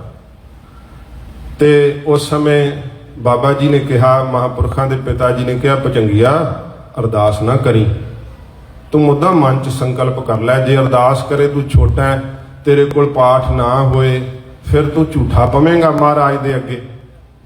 ਤੇ ਆਪਾਂ ਅਰਦਾਸ ਕਰਕੇ ਕਿੰਨੀ ਵਾਰੀ ਮੁੱਕਰ ਜਾਂਦੇ ਆ, ਤੇ ਫਿਰ ਉਹਨਾਂ ਦਾ ਜੀਵਨ ਸੁਣੇ ਦਾ ਅਸਰ ਕੀ ਹੈ। ਗੁਰੂ ਜੀ ਦੇ ਸਨਮੁਖ ਕੀਤੇ ਹੋਏ ਬੋਲਾਂ ਤੋਂ ਫਿਰ ਜਾਂਦੇ ਆ। ਮਨੁੱਖ ਦੀ ਤਾਂ ਬਾਤ ਹੀ ਕੀ ਹੈ। ਮਨੁੱਖ ਤੋਂ ਤਾਂ ਫਿਰਨਾ ਸਾਡੇ ਵਾਸਤੇ ਕੋਈ ਔਖਾ ਹੀ ਨਹੀਂ। ਸੱਚੇ ਸਾਹਿਬ ਕੋਲੋਂ ਫਿਰ ਜਾਂਦੇ। ਮਹਾਂਪੁਰਖਾਂ ਨੇ ਅਰਦਾਸ ਨਹੀਂ ਕੀਤੀ ਤੇ 21 ਪਾਠ ਜਪਜੀ ਸਾਹਿਬ ਦੇ ਰੋਜ਼ ਕਰਨੇ ਸ਼ੁਰੂ ਕਰ ਦਿੱਤੇ। ਹੌਲੀ ਹੌਲੀ ਦੱਸਿਆ ਨਹੀਂ, ਕਿਸੇ ਨੂੰ ਵਧਾਉਂਦੇ ਰਹੇ। 21 ਤੋਂ 22, 22 ਤੋਂ 23, 25 ਕਰਨ ਲੱਗ ਗਏ। ਹੌਲੀ ਹੌਲੀ 51 ਪਾਠ ਰੋਜ਼ ਕਰਨ ਲੱਗ ਗਏ। ਤੇ ਜਦੋਂ ਮਹਾਂਪੁਰਖ ਅਗਲੇ ਸਾਲ ਆਏ, ਨਗਰ ਦੇ ਅੰਦਰ ਆਪਣੇ ਪਿਤਾ ਜੀ ਨੂੰ ਦੱਸਿਆ ਕਿ ਪਿਤਾ ਜੀ, ਕਿਸੇ ਹੋਰ ਨੂੰ ਨਹੀਂ ਦੱਸਿਆ। ਉਹ ਵੀ ਪੁੱਛਣ ਤੋਂ ਕਹਿੰਦੇ, ਉਹ ਭਚੰਗੀਆ ਤੂੰ ਹੁਣ ਖੇਡਦਾ ਨਹੀਂ, ਕਦੇ ਤੈਨੂੰ ਵੇਖਿਆ ਨਹੀਂ ਖੇਡਦਿਆਂ। ਕਹਿਣ ਲੱਗੇ ਕਿ ਉਹ ਮੈਂ ਪਾਠ 51 ਕਰ ਲਿਆ ਪਿਤਾ ਜੀ ਰੋਜ਼। ਤੇ ਫਿਰ ਖੇਡਣਾ ਵੀ ਕਿੱਥੋਂ ਸੀ? ਖੇਡਣ ਦਾ ਸਮਾਂ ਹੀ ਨਹੀਂ ਸੀ ਮਿਲਦਾ। ਤੇ ਘਰ ਵਿੱਚ ਲੰਗਰ ਵਰਤ ਰਿਹਾ ਸੀ। ਸ੍ਰੀਮਾਨ ਸੰਤ ਗਿਆਨੀ ਗੁਰਬਚਨ ਸਿੰਘ ਜੀ ਮਹਾਰਾਜ ਤ੍ਰੈ ਕਾਲਦਰਸ਼ੀ ਮਹਾਂਪੁਰਖ ਪਲੰਘੇ ਤੇ ਸਜੇ ਸੀਗੇ, ਬਾਣੀ ਸੁਣ ਰਹੇ ਸੀ। ਜਦੋਂ ਪੰਗਤਾਂ ਲੱਗ ਗਈਆਂ, ਆਪ ਪਲੰਘੇ ਤੋਂ ਉੱਠ ਖਲੋਤੇ, ਆਪ ਲੰਗਰ ਵਰਤਾਉਣ ਲੱਗ ਗਏ। ਜਦੋਂ ਲੰਗਰ ਵਰਤ ਰਿਹਾ ਸੀਗਾ ਤੇ ਮਹਾਂਪੁਰਖਾਂ ਦੇ ਸਤਿਕਾਰਯੋਗ ਪਿਤਾ ਜੀ ਨੂੰ, ਬਾਬਾ ਜੋਗਿੰਦਰ ਸਿੰਘ ਜੀ ਨੂੰ ਕਹਿੰਦੇ ਨੇ ਕਿ ਤੁਹਾਡੇ ਕਿੰਨੇ ਭੁਜੰਗੀ ਐ? ਉਹਨਾਂ ਉਸੇ ਵੇਲੇ ਸਾਹਮਣੇ ਹਾਜ਼ਰ ਕਰਤੇ, ਸਾਰੇ ਸੇਵਾ ਕਰ ਰਹੇ ਸੀ। ਤੇ ਸੰਤ ਬਾਬਾ ਜਰਨੈਲ ਸਿੰਘ ਜੀ ਅਜੇ ਵਰਤਾ ਰਹੇ ਸੀਗੇ। ਸਾਰਿਆਂ ਵੱਲ ਨਿਗਾਹ ਭਰ ਕੇ ਵੇਖਿਆ, ਕਹਿੰਦੇ ਹੋਰ ਭੁਜੰਗੀ। ਉਸੇ ਸਮੇਂ ਆਵਾਜ਼ ਮਾਰੀ, ਭੁਜੰਗੀਆ ਇੱਧਰ ਆ, ਮਹਾਂਪੁਰਖ ਬੁਲਾਉਂਦੇ ਆ। ਸੰਤ ਜਰਨੈਲ ਸਿੰਘ ਜੀ ਉਵੇਂ ਹੱਥ ਵਿੱਚ, ਘਰ ਵਿੱਚ ਉਹਨਾਂ ਦੇ ਅੱਜ ਵੀ ਚਲੇ ਜਾਏ ਨਾ ਜਥਾ, ਇਹ ਨਹੀਂ ਕਿ ਸੰਤ ਜਰਨੈਲ ਸਿੰਘ ਜੀ ਦਾ ਘਰ ਵਾ, ਸਾਰਾ ਪਰਿਵਾਰ ਹੱਥ ਜੋੜ ਕੇ ਖਲੋਂਦਾ ਜਥੇ ਦੇ ਸਿੰਘ ਜਦੋਂ ਜਾਂਦੇ। ਲੰਗਰ ਵਰਤਾਉਂਦੇ ਆ, ਜੂਠੇ ਬਰਤਨ ਚੱਕਦੇ ਆ। ਇਹ ਗੁਰੂ ਸਾਹਿਬ ਦੀ ਦੱਸੀ ਹੋਈ ਰਵਾਇਤ ਹੈ। ਜਦੋਂ ਮਹਾਂਪੁਰਖ ਸਾਹਮਣੇ ਆਏ, ਸੰਤ ਬਾਬਾ ਜਰਨੈਲ ਸਿੰਘ ਜੀ ਹੱਸ ਕੇ ਕਹਿੰਦੇ, ਆ ਛੋਟਾ ਭੁਜੰਗੀ ਸਾਨੂੰ ਦੇ ਦੇ। ਤੇ ਮਹਾਂਪੁਰਖਾਂ ਨੇ ਇਹ ਆਗਿਆ ਕਰ ਦਿੱਤੀ। ਤੇ ਨਾਭਾ ਸਾਹਿਬ ਜਥਾ ਸੀ, ਜਦੋਂ ਘਰੋਂ ਬੱਸੇ ਚੜ੍ਹ ਕੇ ਤੇ ਨਾਭਾ ਸਾਹਿਬ ਮਹਾਂਪੁਰਖਾਂ ਕੋਲ ਜਥੇ ਵਿੱਚ ਗਏ। ਕਹਿੰਦੇ ਭੁਜੰਗੀਆ ਤੈਨੂੰ ਬਾਣੀ ਪੜ੍ਹਨੀ ਆਉਂਦੀ ਹੈ? ਕਹਿੰਦੇ ਮਹਾਰਾਜ ਹਾਂ, ਮੈਂ ਬਾਬਾ ਕਿਰਪਾਲ ਸਿੰਘ ਜੀ ਤੋਂ ਸੰਥਿਆ ਕੀਤੀ ਹੈ। ਹੱਸ ਪਏ, ਕਹਿੰਦੇ ਫਿਰ ਤਾਂ ਠੀਕ ਆ, ਚੱਲ ਤੂੰ ਜਪਜੀ ਸਾਹਿਬ ਦਾ ਪਾਠ ਸੁਣਾ। ਕਹਿੰਦੇ ਮੇਰੇ ਕੋਲੋਂ ਜਪਜੀ ਸਾਹਿਬ ਦਾ ਪਾਠ ਸੁਣਿਆ। ਜਦੋਂ ਸ੍ਰੀ ਜਪਜੀ ਸਾਹਿਬ ਦਾ ਪਾਠ ਸੁਣਿਆ, ਕਹਿਣ ਲੱਗੇ ਬਈ ਬੜਾ ਤਾਂ ਬਾਣੀ ਸੁੱਧ ਪੜ੍ਹਦਾ। ਕਹਿੰਦੇ ਐਂ ਕਰ, ਪੂਰੀ ਤੇਜ਼ ਪੜ੍ਹ, ਜਿੰਨੀ ਤੇਜ਼ ਪੜ੍ਹ ਸਕਦਾ, ਕਿਉਂਕਿ ਫਿਰ ਬਾਣੀ ਦੀ ਰਵਾਨਗੀ ਪਤਾ ਲੱਗ ਜਾਂਦੀ ਹੈ ਜਦੋਂ ਤੇਜ਼ ਪੜ੍ਹੀਏ। ਇਹ ਤਰੀਕੇ ਹੁੰਦੇ। ਮਹਾਂਪੁਰਖ ਇੰਨੀ ਤੇਜ਼ ਜਪਜੀ ਸਾਹਿਬ ਦਾ ਪਾਠ ਕਰਨ ਲੱਗ ਪਏ ਕਿ ਤਕਰੀਬਨ 3-4 ਮਿੰਟ ਦੇ ਵਿੱਚ ਜਪਜੀ ਸਾਹਿਬ ਸੰਪੂਰਨ ਕਰਤਾ। ਇੰਨੀ ਤੇਜ਼ ਪਾਠ ਕੀਤਾ। ਇਹ ਉਹ ਸਾਧ ਸੰਗਤ ਜੀ ਥਾਂ ਹੈ ਜਿੱਥੇ ਗੁਰੂ ਗੋਬਿੰਦ ਸਿੰਘ ਸੱਚੇ ਪਾਤਸ਼ਾਹ ਮਹਾਰਾਜ ਦੀ ਵਿਸ਼ੇਸ਼ ਕਿਰਪਾ ਹੈ। ਇਹ ਜਿਨ੍ਹਾਂ ਨੇ ਕੰਨਾਂ ਨਾਲ ਸੁਣਿਆ, ਸ੍ਰੀਮਾਨ ਸੰਤ ਬਾਬਾ ਕਰਤਾਰ ਸਿੰਘ ਜੀ ਖਾਲਸਾ ਪਿੰਡਰਾਂ ਵਾਲੇ ਮਹਾਂਪੁਰਖ 17 ਮਿੰਟਾਂ ਵਿੱਚ ਸ੍ਰੀ ਸੁਖਮਨੀ ਸਾਹਿਬ ਦਾ ਪਾਠ ਮਹਾਂਪੁਰਖਾਂ ਨੂੰ ਸੁਣਾ ਕੇ ਸੰਪੂਰਨ ਕਰ ਦਿੰਦੇ ਸੀ। ਸੁਣਾ ਕੇ ਤੇ ਐਡੀ ਤੇਜ਼ ਰਵਾਨਗੀ ਚੱਲਦੀ ਹੋਈ ਮਹਾਂਪੁਰਖ ਦੱਸ ਦਿੰਦੇ ਸੀ, ਭਾਈ ਕਰਤਾਰ ਸਿੰਘ ਇੱਥੇ ਲੱਗ ਨਹੀਂ ਪੜੀ। ਇੰਨੀ ਬਿਰਤੀ ਇਕਾਗਰ ਕਰਨੀ ਪੈਂਦੀ ਹੈ। ਫਿਰ ਦੂਸਰਾ ਤਰੀਕਾ, ਕਹਿਣ ਲੱਗੇ ਅੱਛਾ ਭੁਜੰਗੀਆ, ਉਥੋਂ ਨਾ ਨਾਭਾ ਸਾਹਿਬ ਤੋਂ ਗੁਰਦੁਆਰਾ ਲੋਹਗੜ੍ਹ ਸਾਹਿਬ ਹੈ, ਇਹ ਜੀਰਕਪੁਰ ਦੇ ਲਾਗੇ। ਉੱਥੇ ਜਾਂਦਿਆਂ ਤੱਕ ਤਕਰੀਬਨ ਤੁਰ ਕੇ ਜਾਈਏ ਤੇ 35 ਮਿੰਟ ਲੱਗ ਸਕਦੇ ਆ। ਕਹਿੰਦੇ ਜਿੰਨਾ ਚਿਰ ਉਸ ਗੁਰਦੁਆਰੇ ਸਾਹਿਬ ਨਹੀਂ ਨਾ ਪਹੁੰਚਦੇ, ਉਹਨਾਂ ਚਿਰ ਜਪਜੀ ਸਾਹਿਬ ਸੰਪੂਰਨ ਨਹੀਂ ਹੋਣਾ ਚਾਹੀਦਾ, ਇੰਨੀ ਸਹਿਜ ਨਾਲ ਸੁਣਾ। ਤੇ ਜਿਹਨੂੰ ਫਿਰ ਰਵਾਨਗੀ ਨਹੀਂ ਹੁੰਦੀ ਬਾਣੀ ਦੀ, ਉਹਦੇ ਕੋਲ ਸਹਿਜ ਨਾਲ ਵੀ ਨਹੀਂ ਪੜ੍ਹੀ ਜਾਂਦੀ, ਕਿਉਂਕਿ ਭੁੱਲ ਜਾਂਦਾ। ਇੰਨੀ ਸਹਿਜ ਨਾਲ ਬਾਣੀ ਪੜ੍ਹੀ ਕਿ ਅਜੇ ਵੀ 5 ਪੌੜੀਆਂ ਰਹਿੰਦੀਆਂ ਸੀ ਜਦੋਂ ਕਿ ਉਸ ਗੁਰਦੁਆਰੇ ਸਾਹਿਬ ਪਹੁੰਚ ਗਏ ਸੀ। ਸਾਧ ਸੰਗਤ ਜੀ, ਮੇਰਾ ਕਹਿਣ ਤੋਂ ਭਾਵ ਹੈ ਕਿ ਬਾਣੀ ਨਾਲ ਪ੍ਰੀਤ ਸੀ ਉਹਨਾਂ ਦੀ, ਜਿਨ੍ਹਾਂ ਨੇ ਆਪਣੀ ਛਾਤੀ ਡਾਹੀ ਜ਼ਾਲਮ ਦੇ ਜ਼ੁਲਮ ਅੱਗੇ। ਅਸੀਂ ਗੱਲਾਂ ਕਰਕੇ ਬੜੇ ਕੜਾਹ ਬਣਾ ਸਕਦੇ ਹਾਂ, ਪਰ ਜਦੋਂ ਸਾਹਮਣੇ ਆਉਂਦੀ ਹੈ ਕੋਈ ਸਥਿਤੀ, ਉਹਨੂੰ ਆਪਾਂ ਤਾਂ ਹੀ ਹੈਂਡਲ ਕਰ ਸਕਦੇ ਹਾਂ ਤਾਂ ਹੀ ਉਸ ਔਖੀ ਪ੍ਰਸਥਿਤੀ ਦੇ ਵਿੱਚੋਂ ਲੰਘ ਸਕਦੇ ਹਾਂ ਜੇ ਗੁਰੂ ਨਾਨਕ ਸਾਹਿਬ ਜੀ ਦੇ ਸ਼ਬਦ ਵਿੱਚ ਸਾਡੀ ਸੁਰਤ ਜੁੜੀ ਹੋਈ। ਜੇ ਕਰਕੇ ਬਾਣੀ ਦੀ ਪ੍ਰੀਤ ਸਾਡੇ ਅੰਦਰ ਹੋਵੇਗੀ, ਜੇ ਕੋਈ ਤਿਆਰੀ ਕਰਕੇ ਬੋਲੀਏ ਨਾ। ਮੈਨੂੰ ਭਾਈ ਜਸਦੀਪ ਸਿੰਘ ਜੀ ਕਹਿੰਦੇ ਬਾਬਾ ਜੀ 84 ਦੇ ਸ਼ਹੀਦ ਸਿੰਘਾਂ ਬਾਰੇ ਬੋਲਣਾ ਹੈ ਤੇ ਕੁਝ ਤਿਆਰੀ ਕਰ ਲਿਓ। ਮੈਂ ਕਿਹਾ ਤਿਆਰੀ ਕਰਕੇ ਕਦੇ ਵੀ ਨਹੀਂ ਬੋਲਿਆ ਗਿਆ। ਜੋ ਕੁਝ ਸੰਗਤ ਸਾਹਮਣੇ ਐਨ ਇਕਾਗਰ ਚਿੱਤ ਹੋ ਜਾਏ, ਜਿੱਧਰ ਨੂੰ ਮਨ ਦਾ ਵਹਿਣ ਤੁਰ ਪੈਂਦਾ ਫਿਰ ਉਧਰ ਹੀ ਤੁਰ ਪੈਂਦਾ। ਹਾਂ, ਗੁਰਬਾਣੀ ਦੀ ਕਥਾ ਹੈ ਉਹਦਾ ਫਿਰ ਨਿਯਮ, ਉਹ ਤਾਂ ਪੰਕਤੀ ਪੜ੍ਹਨੀ ਹੈ ਤੇ ਉਹ ਸਾਧ ਸੰਗਤ ਜੀ ਨਿਰੋਲ ਕੀ ਹੈ, ਉਹਦੇ ਨਾਲ ਸਾਡੀ ਸੁਰਤ ਨਿਰੰਕਾਰ ਦੇ ਦੇਸ਼ ਪਹੁੰਚ ਜਾਂਦੀ ਹੈ। ਜਿਸ ਪ੍ਰੀਤਮ ਦੇ ਦੇਸ਼ ਵਿੱਚ ਜਾਂਦਿਆਂ ਹੀ ਇੱਕ ਇਹੋ ਜਿਹਾ ਆਨੰਦ ਤੇ ਸੁੱਖ ਅਨੁਭਵ ਹੁੰਦਾ ਹੈ ਕਿ ਅਸੀਂ ਫਿਰ ਉਸ ਦੇ ਪ੍ਰੇਮੀ ਬਣ ਜਾਈਦਾ। ਸਾਨੂੰ ਆਪਣੇ ਭਲੇ ਲਈ ਇਹ ਜ਼ਰੂਰ ਸੋਚਣਾ ਚਾਹੀਦਾ ਹੈ ਕਿ ਸੰਗਤ ਕਰਦਿਆਂ ਮੈਨੂੰ ਆਨੰਦ ਆਉਂਦਾ ਹੈ, ਕਿ ਕੀਰਤਨ ਸੁਣਦਿਆਂ ਮੇਰੇ ਝਰਨਾਟਾਂ ਛਿੜਦੀਆਂ, ਕਿ ਕਥਾ ਸੁਣਦਿਆਂ ਮੇਰਾ ਮਨ ਟਿਕ ਜਾਂਦਾ ਹੈ। ਜਿਹੜੀ ਦਾਸ ਨੇ ਪੰਕਤੀ ਪੜ੍ਹੀ ਹੈ ਨਾ, ਉਹ ਮਹਾਰਾਜ ਨੇ ਵਿਧੀ ਦੱਸੀ ਹੈ। ਕੀ ਕਿਹਾ ਉਹ ਵਿਧੀ ਨੂੰ? ਜੈਸੇ ਜਲ ਮੈਂ ਕਮਲ ਨਿਰਾਲਮ। ਕਮਲ ਦਾ ਫੁੱਲ ਪਾਣੀ ਵਿੱਚ, ਪਾਣੀ ਦੇ ਚਿੱਕੜ ਵਿੱਚੋਂ ਨਿਰਲੇਪ ਰਹਿੰਦਾ ਹੈ, ਪਾਣੀ ਦੀ ਸਲਾਬ ਤੋਂ ਨਿਰਲੇਪ ਰਹਿੰਦਾ ਹੈ, ਪਰ ਰਹਿੰਦਾ ਵੀ ਪਾਣੀ 'ਚ ਹੈ। ਗੁਰੂ ਕੇ ਸਿੱਖ ਦਾ ਸੰਸਾਰ ਵਿੱਚ ਰਹਿਣਾ ਕਮਲ ਫੁੱਲ ਦੀ ਤਰ੍ਹਾਂ, ਰਹਿੰਦੇ ਸੰਸਾਰ 'ਚ ਹੀ ਹੈ, ਪਰ ਸੰਸਾਰ 'ਚ ਰਹਿੰਦੇ ਹੋਏ ਸੁਰਤ ਉਹਨਾਂ ਦੀ ਸ਼ਬਦ ਵਿੱਚ ਜੁੜੀ ਰਹਿੰਦੀ ਹੈ। ਜੈਸੇ ਜਲ ਮੈਂ ਕਮਲ ਨਿਰਾਲਮ ਮੁਰਗਾਈ ਨੈਸਾਨ ਹੈ। ਮੁਰਗਾਬੀ ਵੇਖੀ ਹੋਣੀ ਹੈ ਤੁਸੀਂ ਜ਼ਰੂਰ। ਹਰੀ ਕੇ ਪੱਤਣ ਤੇ ਬਹੁਤ ਮੁਰਗਾਬੀਆਂ ਹੁੰਦੀਆਂ, ਉਹ ਪਾਣੀ ਵਿੱਚ ਚੁੱਭੀ ਮਾਰਦੀ ਹੈ, ਉਹਦੇ ਖੰਭ ਗਿੱਲੇ ਨਹੀਂ ਹੁੰਦੇ। ਤਾਂ ਮਹਾਰਾਜ ਜੀ ਨੇ ਉਹਦਾ ਪ੍ਰਮਾਣ ਦਿੱਤਾ ਹੈ, ਪਾਣੀ 'ਚ ਮਾਰਦੀ ਹੈ ਚੁੱਭੀ ਤੇ ਉਸੇ ਤਰ੍ਹਾਂ ਹੀ ਫਿਰ ਪਾਣੀ 'ਚੋਂ ਉਡਾਰੀ ਭਰ ਜਾਂਦੀ, ਉੱਪਰ ਉੱਡ ਜਾਂਦੀ ਹੈ। ਸੱਚੇ ਪਾਤਸ਼ਾਹ ਮਹਾਰਾਜ ਕਹਿੰਦੇ ਆ, ਸੰਸਾਰ 'ਚ ਚੁੱਭੀ ਮਾਰਨਾ ਕੀ, ਗ੍ਰਸਤ ਦੇ ਧੰਦਿਆਂ ਨੂੰ ਵੀ ਕਰਨਾ, ਇਹ ਵੀ ਜ਼ਿੰਮੇਵਾਰੀਆਂ ਨਿਭਾਉਣੀਆਂ, ਪਰ ਆਪਣੀ ਸੁਰਤ ਜਿਹੜੀ ਹੈ ਨਾ ਉਹ ਸਦਾ ਉੱਚੇ ਮੰਡਲਾਂ ਵਿੱਚ ਟਿਕਾ ਕੇ ਰੱਖਣੀ।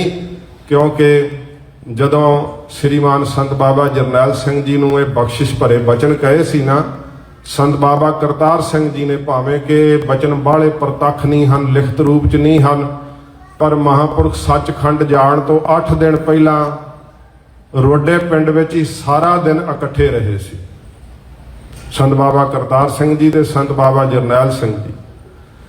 ਜਦੋਂ ਇਹ ਸਾਰਾ ਭਾਣਾ ਵਾਪਰਨਾ ਸੀ, ਮਹਾਂਪੁਰਖਾਂ ਨੇ ਕਿਹਾ ਸੀ ਕਿ ਭਾਈ ਜਰਨੈਲ ਸਿੰਘ ਜੀ 2 ਭੁਜੰਗੀ ਮਹਾਰਾਜ ਨੇ ਬਖਸ਼ੇ ਹੈ, ਅੱਗੇ ਤੋਂ ਹੁਣ ਸੰਤੋਖ ਰੱਖਣਾ। ਇਹ ਜਥੇਬੰਦੀ ਦੀ ਜਥੇਦਾਰੀ ਕਰਨੀ ਸੌਖੀ ਨਹੀਂ ਹੁੰਦੀ।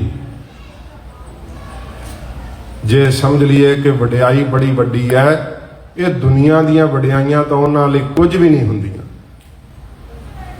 ਕਿਉਂਕਿ ਜੇ ਆਪਣਾ ਇਤਿਹਾਸ ਵੇਖੀਏ ਨਾ, ਤੇ ਪ੍ਰਿਥੀ ਚੰਦ ਨੇ ਗੁਰਤਾ ਗੱਦੀ ਨੂੰ ਕੀ ਸਮਝਿਆ ਸੀ? ਇੱਕ ਐਸ਼ ਦਾ ਸਾਧਨ ਹੀ ਸਮਝ ਕੇ ਕਬਜ਼ਾ ਕਰਨਾ ਚਾਹੁੰਦਾ ਸੀ ਨਾ, ਕਿ ਸੁੱਖ ਦਾ ਸਾਧਨ ਹੈ। ਲੋਕ ਮੱਥੇ ਟੇਕਦੇ ਆ, ਬੜੀ ਵਡਿਆਈ ਹੁੰਦੀ ਹੈ, ਪਰ ਬਾਬਾ ਮਹਾਦੇਵ ਜੀ ਨੇ ਕਿਹਾ ਸੀ, ਭਰਾਤਾ ਪ੍ਰਿਥੀ ਚੰਦ ਜੀ, ਤੁਸੀਂ ਸਿੱਖਾਂ ਦੀਆਂ ਅਰਦਾਸਾਂ ਪੂਰੀਆਂ ਕਰ ਲੋਗੇ? ਕੀ ਤੁਸੀਂ ਸਿੱਖ ਦੇ ਦਿਲ ਦੀ ਬੁੱਝ ਲਓਗੇ? ਜਦੋਂ ਮਹਾਂਪੁਰਖਾਂ ਨੂੰ ਟਕਸਾਲ ਦੀ ਦਸਤਾਰਬੰਦੀ ਹੋਈ ਸੀ, ਭਾਵੇਂ ਕਿ ਕੁਝ ਇੱਕ ਨੇ ਕਿਹਾ ਸੀ, ਭਾਈ ਜਰਨੈਲ ਸਿੰਘ ਤੂੰ ਯੋਗ ਨਹੀਂ ਹੈ, ਇਹ ਟਕਸਾਲ ਦੀ ਜਥੇਬੰਦੀ ਦੀ ਦਸਤਾਰ ਤੈਨੂੰ ਨਹੀਂ ਸੀ ਸਜਾਉਣੀ ਚਾਹੀਦੀ, ਪਰ ਉਹ ਬੋਲ ਸ੍ਰੀਮਾਨ ਸੰਤ ਬਾਬਾ ਠਾਕੁਰ ਸਿੰਘ ਜੀ ਨੇ ਉੱਤਰ ਦਿੱਤਾ ਸੀ। ਮਹਾਂਪੁਰਖ ਕਹਿੰਦੇ, ਭਾਈ ਪ੍ਰੇਮੀਆਂ, ਤੈਨੂੰ ਨਹੀਂ ਪਤਾ ਆਉਣ ਵਾਲਾ ਸਮਾਂ ਕਿਹੋ ਜਿਹਾ, ਇਹਦੇ ਤੋਂ ਬਿਨਾਂ ਕਿਸੇ ਨੇ ਥੰਮ ਨਹੀਂ ਸਕਣਾ। ਭਾਵੇਂ ਕਿ ਉਦੋਂ ਨਹੀਂ ਸੀ ਕੋਈ ਵੀ ਅਜੇ ਜਾਣਦਾ, ਪਰ ਇਹ ਸੰਤ ਬਾਬਾ ਠਾਕੁਰ ਸਿੰਘ ਜੀ ਮਹਾਰਾਜ ਨੇ ਉੱਤਰ ਦਿੱਤਾ ਸੀ, ਆਉਣ ਵਾਲੇ ਸਮੇਂ ਵਿੱਚ ਜੋ ਕੁਝ ਵਾਪਰਨਾ ਇਹਦੇ ਤੋਂ ਬਿਨਾਂ ਕਿਸੇ ਨਹੀਂ ਸਾਂਭ ਸਕਣਾ। ਤੇ ਮਹਾਂਪੁਰਖਾਂ ਨੇ ਬਚਨ ਕਹੇ ਸੀ, ਮੈਂ ਕੌਮ ਦੀ ਪਿੱਠ ਨਹੀਂ ਲੱਗਣ ਦਿਆਂਗਾ। ਇਹ ਉਹਨਾਂ ਦੇ ਬੋਲ ਨੇ ਕਿ ਮੈਂ ਕੌਮ ਦੀ ਪਿੱਠ ਨਹੀਂ ਲੱਗਣ ਦਿਆਂਗਾ। ਸਾਧ ਸੰਗਤ ਜੀ, ਇਹ ਜਿਹੜਾ ਘੱਲੂਘਾਰਾ ਵਾਪਰਿਆ ਨਾ, ਬਹੁਤ ਸਾਰੇ ਚਸ਼ਮਦੀਦ ਗਵਾਹ ਅਜੇ ਵੀ ਹੈਗੇ। ਤੇ ਬਹੁਤ ਸਾਰੇ ਐਸੇ ਵੀ ਰਾਈਟਰ ਆ ਜਿਨ੍ਹਾਂ ਨੇ ਕਦੇ ਜਾ ਕੇ ਅੰਮ੍ਰਿਤਸਰ ਦਰਸ਼ਨ ਨਹੀਂ ਕੀਤੇ ਤੇ ਕਿਤਾਬਾਂ ਲਿਖ ਦਿੱਤੀਆਂ। 4 ਕਿਤਾਬਾਂ ਇਕੱਠੀਆਂ ਕੀਤੀਆਂ, ਉਹਨਾਂ ਵਿੱਚੋਂ ਇੱਕ ਚੁਣ ਕੇ ਆਪਣੀ ਲਿਖ ਦਿੱਤੀ। ਕਈ ਜਿਹੜੇ ਦੁਸ਼ਮਣ ਦੇ ਪੱਖ ਤੋਂ ਹੈ ਉਹਨਾਂ ਨੇ ਆਪਣੇ ਤਰੀਕੇ ਨਾਲ ਲਿਖਿਆ। ਜਿਹੜੇ ਉਸ ਸਮੇਂ, ਹੁਣ ਕਈ ਤੱਥ ਬਾਹਰ ਆ ਰਹੇ ਆ ਕਿਉਂਕਿ ਸਮਾਂ ਬਹੁਤ ਹੋ ਗਿਆ, ਕਈ ਚਸ਼ਮਦੀਦ ਗਵਾਹ ਜਿਹੜੇ ਆ ਉਹ ਦੱਸ ਰਹੇ ਆ। ਜਿਹੜੀ ਦਰਸ਼ਨੀ ਡਿਉੜੀ ਆ ਉਹਦੇ ਉੱਤੇ ਜਿਹੜੇ 28 ਸਿੰਘ ਲੜਦੇ ਸੀ ਉਹਨਾਂ ਵਿੱਚੋਂ ਇੱਕ ਸਿੰਘ ਦੀ ਹੁਣ ਵੀਡੀਓ ਆਈ ਹੈ। ਉਹ ਸਿੰਘ ਕਹਿੰਦਾ ਹੈ ਕਿ ਸਾਨੂੰ ਇਹ ਨਹੀਂ ਸੀ ਪਤਾ ਸਾਹਮਣੇ ਸ਼੍ਰੀ ਅਕਾਲ ਤਖਤ ਸਾਹਿਬ ਤੇ ਕੀ ਹੋ ਰਿਹਾ, BBC ਦੀਆਂ ਖਬਰਾਂ ਸੁਣ ਕੇ ਪਤਾ ਲੱਗਦਾ ਸੀ ਸਾਰਾ ਕੁਝ ਕੀ ਵਾਪਰ ਰਿਹਾ, ਕਿਉਂਕਿ ਅੰਧਾ ਧੁੰਦ ਗੋਲੀ ਵਰਦੀ ਸੀ, ਧੂਆਂ ਹੀ ਧੂਆਂ ਸੀ। ਤੋਪਾਂ ਜਿਹੜੀਆਂ ਸੀ, ਟੈਂਕ ਜਿਹੜੇ ਸੀ, ਉਹਨਾਂ ਦਾ ਇੰਨਾ ਪ੍ਰਕਾਸ਼ ਹੁੰਦਾ ਸੀ ਜਦੋਂ ਗੋਲਾ ਚੱਲਦਾ ਸੀ, ਅੱਖਾਂ ਨਾਲ ਦੂਰ ਤੱਕ ਕੁਝ ਨਹੀਂ ਸੀ ਦਿਖਾਈ ਦਿੰਦਾ। ਅਕਾਲ ਤਖਤ ਸਾਹਿਬ ਦਾ ਵਿਹੜਾ ਦਰਸ਼ਨੀ ਡਿਉੜੀ ਤੋਂ ਸ੍ਰੀ ਅਕਾਲ ਤਖਤ ਸਾਹਿਬ ਦਾ ਦਰਸ਼ਨ ਨਹੀਂ ਸੀ ਹੁੰਦਾ, ਇੰਨਾ ਜ਼ਿਆਦਾ ਅੰਧਾ ਧੁੰਦ ਫਾਇਰਿੰਗ ਹੁੰਦੀ ਸੀ। ਕਹਿੰਦੇ ਉਸ ਦਿੱਤੀਆਂ ਹੋਈਆਂ ਖਬਰਾਂ ਦੇ ਮੁਤਾਬਕ ਸਾਨੂੰ ਪਤਾ ਲੱਗਦਾ ਸੀ। ਸਤ ਸੰਗਤ ਜੀ, ਮੇਰੀ ਬੇਨਤੀ ਇਹ ਹੈ ਕਿ ਸਾਨੂੰ ਸਾਡੇ ਨਾਲ ਕੀ ਵਾਪਰਿਆ ਇਹ ਜਾਣਨਾ ਚਾਹੀਦਾ ਤੇ ਆਪਣੇ ਬੱਚਿਆਂ ਨੂੰ ਇਤਿਹਾਸ ਤੋਂ ਜਾਣੂ ਕਰਾਉਣਾ ਚਾਹੀਦਾ, ਪਰ ਕੇਵਲ ਜਾਣੂ ਕਰਾਉਣ ਤੱਕ, ਸਮਝਣ ਤੱਕ ਨਾ ਸੀਮਿਤ ਰਹੀਏ। ਗੁਰਸਿੱਖੀ ਦੇ ਸਾਂਚੇ ਵਿੱਚ ਆਪਣਾ ਜੀਵਨ ਤੇ ਆਪਣੇ ਪਰਿਵਾਰ ਦਾ ਜੀਵਨ ਢਾਲੀਏ। ਜੇ ਕਰਕੇ ਜੀਵਨ ਢਾਲਾਂਗੇ ਨਹੀਂ, ਫਿਰ ਅਸੀਂ ਘਰਾਂ ਸੋਫਿਆਂ ਤੇ ਬੈਠ ਕੇ ਵੀ ਬੜੀ ਖਿਚੜੀ ਪਕਾਉਂਦੇ ਆ, ਬੜੀਆਂ ਗੱਲਾਂ ਕਰਦੇ ਆ, ਉੱਥੇ ਬੈਠੇ ਅਸੀਂ ਦੇਸ਼ ਕਾਇਮ ਕਰ ਲੈਂਦੇ ਆ, ਪਰ ਇਹ ਗੱਲਾਂ, ਕਿਉਂਕਿ ਜਿਹੜਾ ਕਹਿੰਦਾ ਨਾ ਤੇ ਕਹਿ ਕੇ ਕਰੇ ਨਾ, ਉਹ ਪੰਥ ਹਿਤੈਸ਼ੀ ਨਹੀਂ ਹੋ ਸਕਦਾ। ਇਹ ਹੈ ਵੀ ਕਹਿਣਾ ਵੀ ਜ਼ਰੂਰ, ਜੇ ਕਹਿਣ ਦੀ ਲੋੜ ਪਵੇ ਕਵੇ ਵੀ, ਪਰ ਕਹਿਣ ਤੋਂ ਪਹਿਲਾਂ ਕਰਨ ਵਿੱਚ ਵਿਸ਼ਵਾਸ ਰੱਖੇ। ਕਰਨੀ ਸਾਡੀ 0 ਹੈ ਤੇ ਕਹਿਣੀ 100 ਹੈ, ਫਿਰ ਨਹੀਂ ਹੋ ਸਕਦਾ। ਸੰਤ ਬਾਬਾ ਜਰਨੈਲ ਸਿੰਘ ਜੀ ਮਹਾਂਪੁਰਖਾਂ ਦੀ ਕਰਨੀ 100 ਸੀ। ਕਿਸੇ ਸਿੱਖ ਨੂੰ ਸੰਸਾਰ ਵਿੱਚ ਕਿਤੇ ਕੋਈ ਸਰਕਾਰ ਟੁੰਬਦੀ ਸੀ, ਮਹਾਂਪੁਰਖਾਂ ਦਾ ਦਿਲ ਦੁਖਦਾ ਸੀ। ਤੇ ਭਾਵੇਂ ਉਹ ਸਿੱਖ ਕਾਂਗਰਸੀ ਹੋਵੇ, ਭਾਵੇਂ ਅਕਾਲੀ ਹੋਵੇ, ਭਾਵੇਂ ਕਿਸੇ ਫਿਰਕੇ ਨਾਲ ਸੰਬੰਧ ਰੱਖਦਾ ਹੋਵੇ, ਪਾਰਟੀ ਨਾਲ, ਮਹਾਂਪੁਰਖਾਂ ਨੇ ਸਿੱਖੀ ਦੀ ਗੱਲ ਕੀਤੀ ਹੈ। ਤੇ ਕਦੇ ਉੱਥੇ ਇਹ ਨਹੀਂ ਕਿਹਾ ਕਰਦੇ ਸੀ ਕਿ ਭਾਈ ਤੂੰ ਮਹਿਤੇ ਜਾ ਕੇ ਅੰਮ੍ਰਿਤ ਛਕ, ਕਿਉਂਕਿ ਅੱਜ ਕੱਟੜਵਾਦੀਆਂ ਨੇ ਟਕਸਾਲ ਨੂੰ ਇੱਕ ਇਹੋ ਜਿਹਾ ਨਾਮ ਦੇਣ ਦਾ ਯਤਨ ਕੀਤਾ ਹੈ ਕਿ ਜੀ ਫਿਰਕਾ ਪ੍ਰਸਤ ਨੇ। ਇਹ ਤੇ ਸਰਕਾਰ ਵੀ ਕਹਿੰਦੀ ਸੀ। ਆਪਣੀ ਝੋਲੀ 'ਚੋਂ ਉੱਠ ਕਰਕੇ ਕਈ ਤਾਂ ਦਸਤਾਰਾਂ ਤੇ ਵਿਅੰਗ ਕੱਸਣ ਲੱਗ ਗਏ।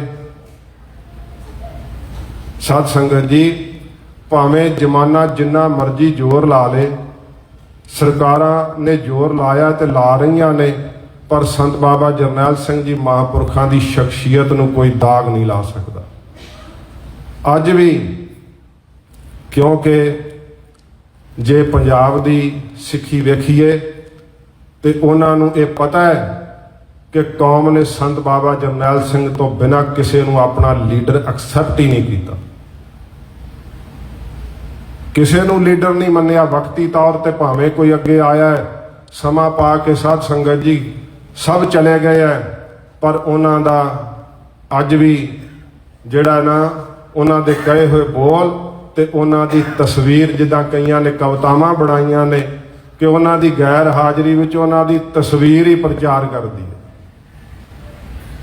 ਜਦੋਂ ਪ੍ਰੋਗਰਾਮ ਉਲੀਕਿਆ ਸੀਗਾ ਤੇ ਉਹ ਪੋਸਟਰ ਲਾਉਣੇ ਸੀ, ਭਾਈ ਜਸਦੀਪ ਸਿੰਘ ਜੀ ਕਹਿਣ ਲੱਗੇ ਕਿ ਪੋਸਟਰ ਲੈਣੇ ਆ, ਤੇ ਪੋਸਟਰਾਂ ਵਿੱਚੋਂ ਲੱਭਦੇ ਪਏ ਸੀ, ਨਾਲ ਸਿੰਘ ਆਇਆ ਸੀ ਤੇ ਉਹ ਮੈਂ ਕਿਹਾ ਇਹ ਪੋਸਟਰ ਆ ਵੀ ਚੰਗੇ ਆ। ਕਹਿੰਦਾ ਨਹੀਂ, ਸੰਤ ਬਾਬਾ ਜਰਨੈਲ ਸਿੰਘ ਜੀ ਦਾ ਪੋਸਟਰ ਚਾਹੀਦਾ। ਮੈਂ ਕਿਹਾ ਉਹ ਕਾਰਨ ਕੀ ਹੈ? ਕਹਿੰਦਾ ਜਰਾ ਕਿ ਜੋਸ਼ ਜ਼ਿਆਦਾ ਆਉਂਦਾ ਤਸਵੀਰ ਵੱਲ ਵੇਖੇ, ਕਿਉਂਕਿ ਜਿਨੇ ਆਪ ਸੱਚ ਕਮਾਇਆ ਤੇ ਸੱਚ ਦੇ ਕਮਾਉਣ ਦਾ ਉਪਦੇਸ਼ ਦਿੱਤਾ ਹੈ। ਸਾਧ ਸੰਗਤ ਜੀ, ਤੁਸੀਂ ਇੱਥੋਂ ਅੰਦਾਜ਼ਾ ਲਾ ਸਕਦੇ ਹੋ। ਇੱਕ ਬਚਨ ਸੁਣਾ ਕੇ ਫਿਰ ਮੈਂ ਮਹਾਰਾਜ ਜੀ ਦੀ ਸ਼ਹਾਦਤ ਦੀ ਬਾਬਤ ਆਖਾਂਗਾ। ਜਿੱਦਣ ਮਹਾਂਪੁਰਖਾਂ ਦਾ ਵਿਆਹ ਸੀ ਨਾ, ਸ਼੍ਰੀਮਾਨ ਸੰਤ ਬਾਬਾ ਜਰਨੈਲ ਸਿੰਘ ਜੀ ਖਾਲਸਾ ਪਿੰਡਰਾਂ ਵਾਲਿਆਂ ਦਾ, ਤੇ ਭਾਈ ਜਸਵੀਰ ਸਿੰਘ ਜੀ ਭਤੀਜੇ ਆ, ਕਹਿਣ ਲੱਗੇ ਭਚੰਗੀਆ ਅੱਜ ਮੈਂ ਬੜਾ ਖੁਸ਼ ਹਾਂ। ਕਹਿੰਦੇ ਚਾਚਾ ਜੀ ਤੁਹਾਡੇ ਵਿਆਹ ਦੀ ਤੇ ਖੁਸ਼ੀ ਸਾਨੂੰ ਬੜੀ ਹੈ, ਤੇ ਤੁਹਾਡਾ ਹੋਇਆ ਤੁਹਾਨੂੰ ਕਿਉਂ ਨਹੀਂ ਖੁਸ਼ੀ ਹੋਣੀ? ਕਿਉਂਕਿ ਜਿਹਦਾ ਵਿਆਹ ਹੁੰਦਾ ਉਹਨੂੰ ਕਿਉਂ ਨਹੀਂ ਖੁਸ਼ੀ ਹੋਊਗੀ? ਜਦੋਂ ਵਿਆਹ ਕੇ ਘਰ ਆਏ ਸੀ ਕਹਿਣ ਲੱਗੇ ਅੱਜ ਮੈਂ ਬੜਾ ਖੁਸ਼ ਹਾਂ। ਕਹਿੰਦੇ ਸਾਨੂੰ ਭੁਲੇਖਾ ਸੀ ਕਿ ਵਿਆਹ ਬਾਰੇ ਕਹਿੰਦੇ ਆ ਵੀ ਅੱਜ ਮੇਰਾ ਵਿਆਹ ਹੋ ਗਿਆ, ਮੈਂ ਬੜਾ ਖੁਸ਼ ਹਾਂ। ਕਹਿੰਦੇ ਨਹੀਂ, ਵਿਆਹ ਦੀ ਗੱਲ ਨਹੀਂ। ਕਿ ਹੋਰ ਕਾਹਦੀ ਖੁਸ਼ੀ ਹੈ ਫਿਰ ਤੁਹਾਨੂੰ? ਕਹਿੰਦੇ ਮੈਨੂੰ ਇਹ ਡਰ ਸੀ ਕਿ ਵਿਆਹ ਵਾਲੇ ਦਿਨ ਮੇਰਾ ਨਿਤਨੇਮ ਪੂਰਾ ਹੋ ਜਾਏਗਾ। ਸ਼ਾਮ ਨੂੰ ਕਹਿੰਦੇ ਮੈਨੂੰ ਬੜੀ ਖੁਸ਼ੀ ਹੈ, ਅੱਜ ਗੁਰੂ ਗੋਬਿੰਦ ਸਿੰਘ ਸਾਹਿਬ ਨੇ ਮਿਹਰ ਕੀਤੀ ਹੈ, ਮੇਰਾ ਨਿਤਨੇਮ ਪੂਰਾ ਹੋ ਗਿਆ।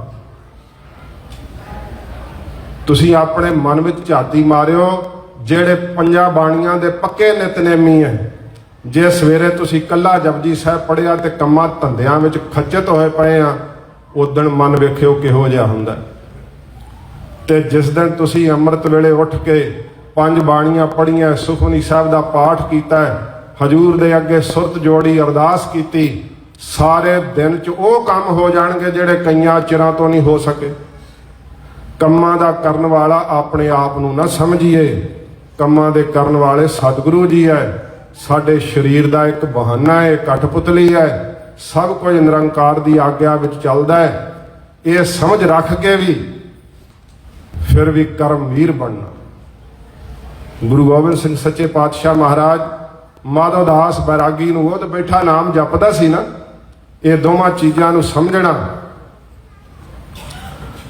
ਉਹ ਆਪਣੇ ਤਰੀਕੇ ਨਾਲ ਤਰਾਟਕ ਸ਼ਕਤੀਆਂ ਸਾਧਦਾ ਸੀਗਾ ਤੇ ਬੜੇ ਵੀਰ ਵਸ ਕੀਤੇ ਹੋਏ ਸੀ, ਪਰ ਮਹਾਰਾਜ ਜੀ ਨੇ ਉਸ ਨੂੰ ਦੱਸਿਆ, ਮਾਧੋ ਦਾਸ ਇਹ ਸਰੀਰ ਦੀ ਵਡਿਆਈ ਤੱਕ ਹੀ ਸਭ ਕੁਝ ਹੈ। ਸਰੀਰ ਤੋਂ ਉੱਠ, ਤੂੰ ਕਰਮਵੀਰ ਹੈ ਤੇ ਸਰੀਰ ਸਦੀਵੀ ਨਹੀਂ ਰਹਿੰਦੇ, ਸਰੀਰ ਨਾਲ ਕੁਰਬਾਨੀ ਕਰ। ਸੱਚੇ ਪਾਤਸ਼ਾਹ ਮਹਾਰਾਜ ਨੇ ਉਹਨੂੰ ਅੰਮ੍ਰਿਤ ਦੀ ਦਾਤ ਦਿੱਤੀ, ਵਾਹਿਗੁਰੂ ਮੰਤਰ ਦਿੱਤਾ, ਮੂਲ ਮੰਤਰ ਵਿੱਚ ਸੁਰਤ ਜੋੜਨ ਦੀ ਵਿਧੀ ਦੱਸੀ। ਬਾਬਾ ਬੰਦਾ ਸਿੰਘ ਬਹਾਦਰ ਦੇ ਗੁਰੂ ਕੌਣ ਹੈ? ਗੁਰੂ ਗੋਬਿੰਦ ਸਿੰਘ ਸੱਚੇ ਪਾਤਸ਼ਾਹ। ਤੇ ਸਤਿਗੁਰੂ ਜੀ ਨੇ ਸਾਨੂੰ ਸਭ ਤੋਂ ਪਹਿਲਾਂ ਆਗਿਆ ਇਹ ਕੀਤੀ ਹੈ, ਹਰ ਵੇਲੇ ਜੰਗ ਦਾ ਮੈਦਾਨ ਨਹੀਂ ਹੁੰਦਾ, ਹਰ ਵੇਲੇ ਜੰਗ ਦਾ ਮੈਦਾਨ ਸਾਡਾ ਹਿਰਦਾ ਖੇਤਰ ਹੈ। ਤੁਸੀਂ ਆਪਣੇ ਆਪ ਨਾਲ ਰੋਜ਼ ਲੜਦੇ ਹੋ, ਬੁਰਾਈਆਂ ਨਾਲ ਲੜਨਾ ਸਿੱਖ ਦਾ ਪਰਮ ਧਰਮ ਹੈ। ਆਪਣਾ ਜੀਵਨ ਸੱਚਾ ਬਣਾਉਣਾ, ਜੇ ਆਪਣੇ ਰਣਕ ਖੇਤਰ ਦੇ ਅੰਦਰ ਹਿਰਦੇ ਵਿੱਚ ਹੀ ਹਾਰੇ ਹੋਏ ਹੋ, ਬਾਹਰਲੇ ਰਣਕ ਖੇਤਰ ਵਿੱਚ ਕੀ ਯੁੱਧ ਕਰ ਸਕੋਗੇ? ਜਿੱਦੀਆਂ ਜ਼ਿੰਦਗੀ ਦੇ ਅੰਦਰ ਵਕਾਰਾਂ ਨੇ ਠਿੱਬੀਆਂ ਲਵਾ ਦਿੱਤੀਆਂ, ਹਰ ਵੇਲੇ ਇਹੀ ਫੁਰਨੇ ਮਨ ਵਿੱਚ ਰਹਿੰਦੇ ਆ। ਉਹ ਪੁਰਸ਼ ਦਸਵੇਂ ਪਾਤਸ਼ਾਹ ਦੀ ਲਿਖਤ ਕਹਿੰਦੀ ਹੈ, ਕਦੇ ਮਰਦ ਦੀ ਮੌਤ ਨਹੀਂ ਮਰਦਾ, ਉਹਨੂੰ ਕਦੇ ਸੂਰਬੀਰਾਂ ਵਾਲੀ ਮੌਤ ਨਹੀਂ ਪ੍ਰਾਪਤ ਹੁੰਦੀ। ਇਹ ਸਤਿਗੁਰੂ ਜੀ ਕਹਿੰਦੇ ਆ, ਉਹ ਗਿੱਦੜ ਦੀ ਮੌਤ ਮਰ ਜਾਂਦਾ ਹੈ। ਤੇ ਸਰੀਰ ਦਾ ਕੀ ਭਰੋਸਾ ਹੈ? ਇਸ ਕਰਕੇ ਸੂਰਬੀਰਾਂ ਦੀਆਂ ਸਾਨੂੰ ਕੁਰਬਾਨੀਆਂ ਸਿਖਾਉਂਦੀਆਂ ਕਿ ਜੀਵਨ ਕੁਛ ਵੀ ਨਹੀਂ, ਖਰੇ ਕਦੋਂ ਸਮਾਪਤ ਹੋ ਜਾਵੇ। ਤੇ ਮਹਾਰਾਜ ਜੀ ਨੇ ਕਿਹਾ, ਸੰਗਤ ਕਰਦਿਆਂ ਜੇ ਤੈਨੂੰ ਸਮਝ ਪੈ ਗਈ ਨਾ, ਅਜੋ ਸਮਝ ਕਛ ਬਿਗੜਿਓ ਨਾ ਹਨ, ਭਜ ਲੈ ਰਾਮ ਨਾਮ ਮੁਰਾਰ। ਸਤਿਗੁਰੂ ਕਹਿੰਦੇ ਅਜੇ ਵੀ ਕੁਝ ਨਹੀਂ ਵਿਗੜਿਆ, ਕਿਉਂਕਿ ਤੇਰੇ ਕੋਲ ਸਾਹ ਹੈਗੇ, ਅਜੇ ਤੇਰਾ ਸਰੀਰ ਹੈਗਾ। ਤੇ ਡੁੱਲੇ ਬੇਰਾਂ ਦਾ ਜਿੱਦਾਂ ਕਹਿੰਦੇ ਆ ਨਾ, ਕੁਝ ਨਹੀਂ ਵਿਗੜਿਆ, ਅਜੇ ਵੀ ਕੁਝ ਨਹੀਂ ਵਿਗੜਿਆ, ਤੂੰ ਵਾਹਿਗੁਰੂ ਦਾ ਨਾਮ ਜਪ ਲੈ। ਸੱਚੇ ਪਾਤਸ਼ਾਹ ਮਹਾਰਾਜ ਧੰਨ ਗੁਰੂ ਤੇਗ ਬਹਾਦਰ ਸਾਹਿਬ ਸਾਨੂੰ ਕੀ ਕਹਿੰਦੇ ਆ? ਮਹਾਰਾਜ ਕਹਿੰਦੇ, ਰੇ ਮਨ ਓਟ ਲਿਹੋ ਹਰ ਨਾਮਾ, ਵਾਹਿਗੁਰੂ ਦੇ ਨਾਮ ਦੀ ਓਟ ਲੈ। ਸ੍ਰੀਮਾਨ ਸੰਤ ਬਾਬਾ ਜਰਨੈਲ ਸਿੰਘ ਜੀ ਮਹਾਰਾਜ ਭਿੰਡਰਾਂ ਵਾਲੇ ਮਹਾਂਪੁਰਖ ਅਤੇ ਅਨੇਕਾਂ ਸਿੰਘ, ਭਾਈ ਅਮਰੀਕ ਸਿੰਘ ਜੀ, ਸੰਤ ਬਾਬਾ ਕਰਤਾਰ ਸਿੰਘ ਜੀ ਮਹਾਰਾਜ ਦੇ ਜੇਠੇ ਸਪੁੱਤਰ, ਬਾਬਾ ਥਾਰਾ ਸਿੰਘ ਜੀ, ਜਿਨ੍ਹਾਂ ਕੋਲ ਸਾਰੇ ਜਥੇ ਦਾ ਕੰਟਰੋਲ ਸੀ ਮਹਾਂਪੁਰਖਾਂ ਦੇ ਥੱਲੇ, ਕਿਉਂਕਿ ਕਈ ਮਹਿਕਮੇ ਜਥੇ ਵਿੱਚ ਵੰਡੇ ਹੁੰਦੇ ਆ। ਜਥੇਦਾਰ ਬਾਬਾ ਥਾਰਾ ਸਿੰਘ ਜੀ ਸਾਰੀ ਦੇਖ ਰੇਖ ਕਰਦੇ ਸੀ। ਇਹ ਇਹੋ ਜਿਹੇ ਨਾਮ ਹੈ ਜਿਨ੍ਹਾਂ ਦੇ ਨਾਮਾਂ ਤੋਂ ਜ਼ਾਲਮ ਥਰ ਥਰ ਕੰਬਦੇ ਸੀ। ਸਰਦਾਰ ਜਨਰਲ ਸੁਬੇਗ ਸਿੰਘ ਜੀ, ਉਹਨਾਂ ਦੀ ਮਾਤਾ ਨੇ ਸ਼ਹਾਦਤ ਦੇ ਉੱਤੇ ਕਹੇ ਹੋਏ ਬੋਲ ਕਿ ਹੇ ਪੁੱਤਰਾ, ਮੇਰੇ ਪੀਤੇ ਹੋਏ ਦੁੱਧ ਨੂੰ ਤੂੰ ਸਫਲਿਆਂ ਕਰ ਦਿੱਤਾ ਹੈ। ਸੁਰਖਰੂ ਹੋਈਆਂ ਮੈਂ ਗੁਰੂ ਗੋਬਿੰਦ ਸਿੰਘ ਸੱਚੇ ਪਾਤਸ਼ਾਹ ਦੇ ਦਰਬਾਰ ਦੇ ਅੰਦਰ। ਧੰਨ ਉਹਨਾਂ ਦੀ ਮਾਤਾ, ਕਿਉਂਕਿ ਉਹਨਾਂ ਦਾ ਜਵਾਬ ਹੈ।